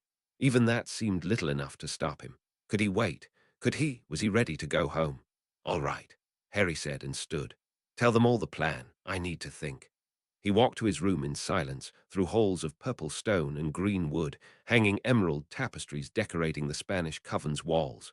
Vampires ducked out of his way, some colorful and some still carbon-black shadows. One by one they had come to him, as the Spanish vampire lord had not taken the path Brennan had, for complete transition as a whole. He had instead given them each the option to change. Some had fled the night of their arrival. He had heard rumors of vampiric resistance, especially in Romania. A force was growing there who hated the name of Harry Potter and claimed he would be the death of vampires everywhere. He couldn't deny it. Everyone died, and those he changed would die sooner than any he did not. He reached his room and locked the door behind him, falling onto his temporary bed with a long, weary sigh. The cloak rose from inside him, soft silken folds growing in length and breadth until it covered him from head to toe, casting his world into darkened light and some measure of visual peace. It was too bad that it couldn't cover his thoughts in the same manner, for they spun in wider and wider circles, all focused back in Britain, back on the morning that everything changed. His future self, so broken, so different. A piece of humanity so mutated that he might have thought it a true monster if it hadn't been himself. Hermione. How was he going to show her what had become of him? How was he going to hear her voice change when she saw the cracks across his soul, the Horcrux gone and his emerald color a flickering thing of light and shadow? When she saw the damage done that day in Diagon, when she and their child died, and only she came back to him. It had been his idea to go to Diagon, his drive to get away from his future that had led him straight into its arms, and he couldn't bear to admit it to her. He was a coward. Harry turned over under the cloak, watched the black stars twinkle in a twilight sky, and fell into sleep. At the fourth warehouse that week, they found Dementors waiting for them, sucking any joy of the hunt from the werewolves, any lust for blood from the vampires, any eagerness for protection from the elves. Anything one wanted, they took and took, ugly umber cords of badly mixed soul colors, their pattern a rotten stain hanging in the air. Long moments of hesitation, when Harry told the others to go on, as he held the two Dementors trapped in a cage of purple iron and red flame. He didn't want them chased away by Patronus. He wanted them gone. While the rest moved on, Harry stood alone in the square room that made the entrance, brown wooden walls on every side, shadowy purple stone under foot of mixed granite and concrete. He peeled back the iron and flame and felt the Dementors come for him, eager brown hands outstretched, the hoods of their cloaks fallen away to show the empty holes of their gaping mud-brown mouths. They tried to pull on his soul and hesitated there a few feet away. They howled in their own broken voices when he laid his power upon them and pulled every shade of green away, yanking at the core of them. They tried to flee as they unraveled, color by color, blue and purple and reds falling away at his touch. At their core, a spark of their true broken patterns, their original purpose twisted beyond the point of recognition. They had been created, that much he was certain. Created for something important, perhaps even to rid the world of poltergeists or ghosts or Horcruxes, as Hermione suspected. But either they had been flawed at their making or twisted along the way by another more malevolent person. They were nothing but corruption now, and the stone in his heart knew how to unmake them. Brown was the last color he took, their true color if they ever had any. They were nothing but sound and moving light now, one wordless cry of despair as he unmade them in a beat of his heart. Any soul pieces they carried for fuel long since returned to death. Harry paused a moment, staring into the place they had inhabited before dismantling his temporary cage and moving into the corridor beyond. He didn't trust the feeling of satisfaction inside him as being his own, but he felt it nonetheless. Hermione stared hard at the house, elf as he fidgeted, long hands wringing with nervousness. "You won't take me to him." Bulbus looked up at her with watery eyes. "Kraken won't. You won't bring him to me. Kraken won't. You won't slip him this potion." Hermione idly raised a small vial of a very nasty, if non-fatal, concoction. "Kraken won't." "What can you do, exactly?" Hermione smiled pleasantly. She almost felt bad for the house elf, almost. After all, the elf had left her as surely as Harry had, and without a word of goodbye. Maybe she did feel a bit bad about trapping him in the anti-house elf wards she had installed in the kitchen. It might have brought back poor memories for him. But one had to do what one had to do, and she wanted news, God damn it. and she had known Harry would be sending in a spy to check up on her, and guessed exactly who it would be, the coward. Kraken can. Kraken can bring a letter, a burst of inspiration. Hermione smiled again, and this time it was genuine. Perfect, I've got one ready. She held it out, and Kraken seized it with both spindly hands, holding it to his heart. Can Kraken leave now, please? Creature was watching them both with narrowed, disapproving eyes, but it wasn't like the older elf had helped her any in her quest to get into contact with her husband. One did what one had to do, her new and improved motto in life. It had served her well the last 2 weeks. Is he all right? Hermione asked softly, even as she dismantled the warded circle with a few brisk motions. Kraken let out a long, relieved sigh as the slight glow at his feet disappeared. Then he frowned. Master Harry is unharmed. A pause, and Hermione seized on it just as the elf had seized on her letter, like it was a lifeline. But Master Harry is unhappy. A part of her felt vindicated. It was only right that he was as unhappy as she was. The greater part of herself squashed the sentiment. She didn't want him to be unhappy, but for heaven's sake, why couldn't he just come home? Then she could be mad at him in person, fight it out, and then have wonderful. A knock at the door, magically bolstered to chime gently in the kitchen. Hermione straightened with a frown, even as the two house elves popped away nearly in sync, the sound of their arrival by the front entrance instantaneous. She only had time to walk into the hallway before the door had been opened, and with gaping shock saw Creature sail past her with odd grace, loose-limbed and eye closed. Her eyes darted to the door even as she slid back a step to stand in the eave of the door, wand in hand. Kraken stood there, hands blazing with white light, feet planted before the warded boundary he seemed to hold by physical strength alone. She could hear the sounds of spellfire, though she couldn't see it, as whoever was on the other side did their best to hammer their way through, or more than one person, probably. They had broken her wards without alarm and knew magic to outmaneuver house elves. They would get through Kraken's ward if she didn't act quickly. Hermione ran to the flue, heart banging in her chest. A quick pinch of powder, even as she thought rapidly. Fallen was gone with his wife, to an appointment at St. Mungo's. Vaughn was with his family, and she didn't know their address. Lucy had just left for the night, but she almost always stopped at Diagon to eat dinner with a wizard she knew. Hermione was supposed to be snuggled tight in her almost unbreakable wards. How many were there? Why didn't wizards have a bloody version of 999? She could flew herself to the ministry, the smart thing to do. But that left her house elves defenseless, and her house and all its contents open and vulnerable. Who to call, who to call, who to you're my apprentice?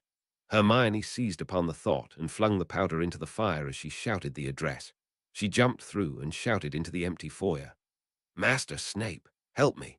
Not her most erudite description of events and her desperate need thereof, but one did what one had to do. She waited 3 heartbeats, just long enough to see black robes darken the doorway. She reached out a hand when he reached her, words spilling from her mouth as she pulled him into the green flames she still stood in, keeping the connection open, and was more than a little surprised that he let her. Broke my wards, knocked out Creature. Kraken can't hold them. Need another wand. No idea how to contact the auras. Should have learned that before now. The whoosh of flames taking her breath away as she turned into the open connection, and then they were through. She shut her mouth and ran. Kraken was on his knees, shouting her name with mangled fervor, for her to run, to escape, to get away. Then as she raised her wand, the barrier fell, and she heard the hissing laughter, wet and sibilant and all too familiar. She had no time. The vampire was there, hovering over Kraken in one heartbeat, silhouette just lit with the last of dusk's shadow. And then he was in front of her, cold hands on her neck and her wrist, face too close and mouth opening. Something hit her from behind, pushing her forwards even as a hand wrapped around her side to haul her back, another hand raising a wand where emerald green light bloomed and spread, and Avada Kedavra. Had she heard those words right? Almost whispered behind her ear. The vampire howled when the spell struck him, hands releasing her to claw at its chest as it fell to her floor. Then Hermione was being shoved gently aside as black robes moved past her with more words and more light, this time black as pitch and malevolent with it. She knew about vampires. She knew how little one single person could do against them. She realized she should have went to the ministry after all, but she was expecting wizards and witches. not their own supposed allies. Kraken was at her side, panting. In his hands magic slowly pooled, his dark eyes locked on where Master Snape stood over a now still and silent vampire. There was blood on her floor, pooling out from where the potion's master stood. She knew about vampires. You couldn't cage them without bars of silver and wards that took a moon's cycle to make. The killing curse wouldn't kill them, though apparently it would do them enough harm for you to work other magic over them, do damage that would be more permanent. You never left them alive at your back. A wounded vampire was a vampire in the throes of bloodlust. Master Snape turned to face her in one swift motion, gliding towards them without a glance for Kraken and his magic. We need to go now. Company will be here in moments. Quick waves of his wand, and the unconscious creature was hovering at their side. Now, Hermione stumbled after him, feeling more than a little useless. But a vampire, a vampire. Where was Harry when she needed him? You tell him to come back right now. She shouted the words at Kraken, and didn't hear his response until they reappeared in the ministry atrium, an aura posted by the flues watching their arrival with wide eyes. Kraken can't. Master Harry is already left for the attack. And if that meant what she thought it meant, she wasn't the only one in mortal peril.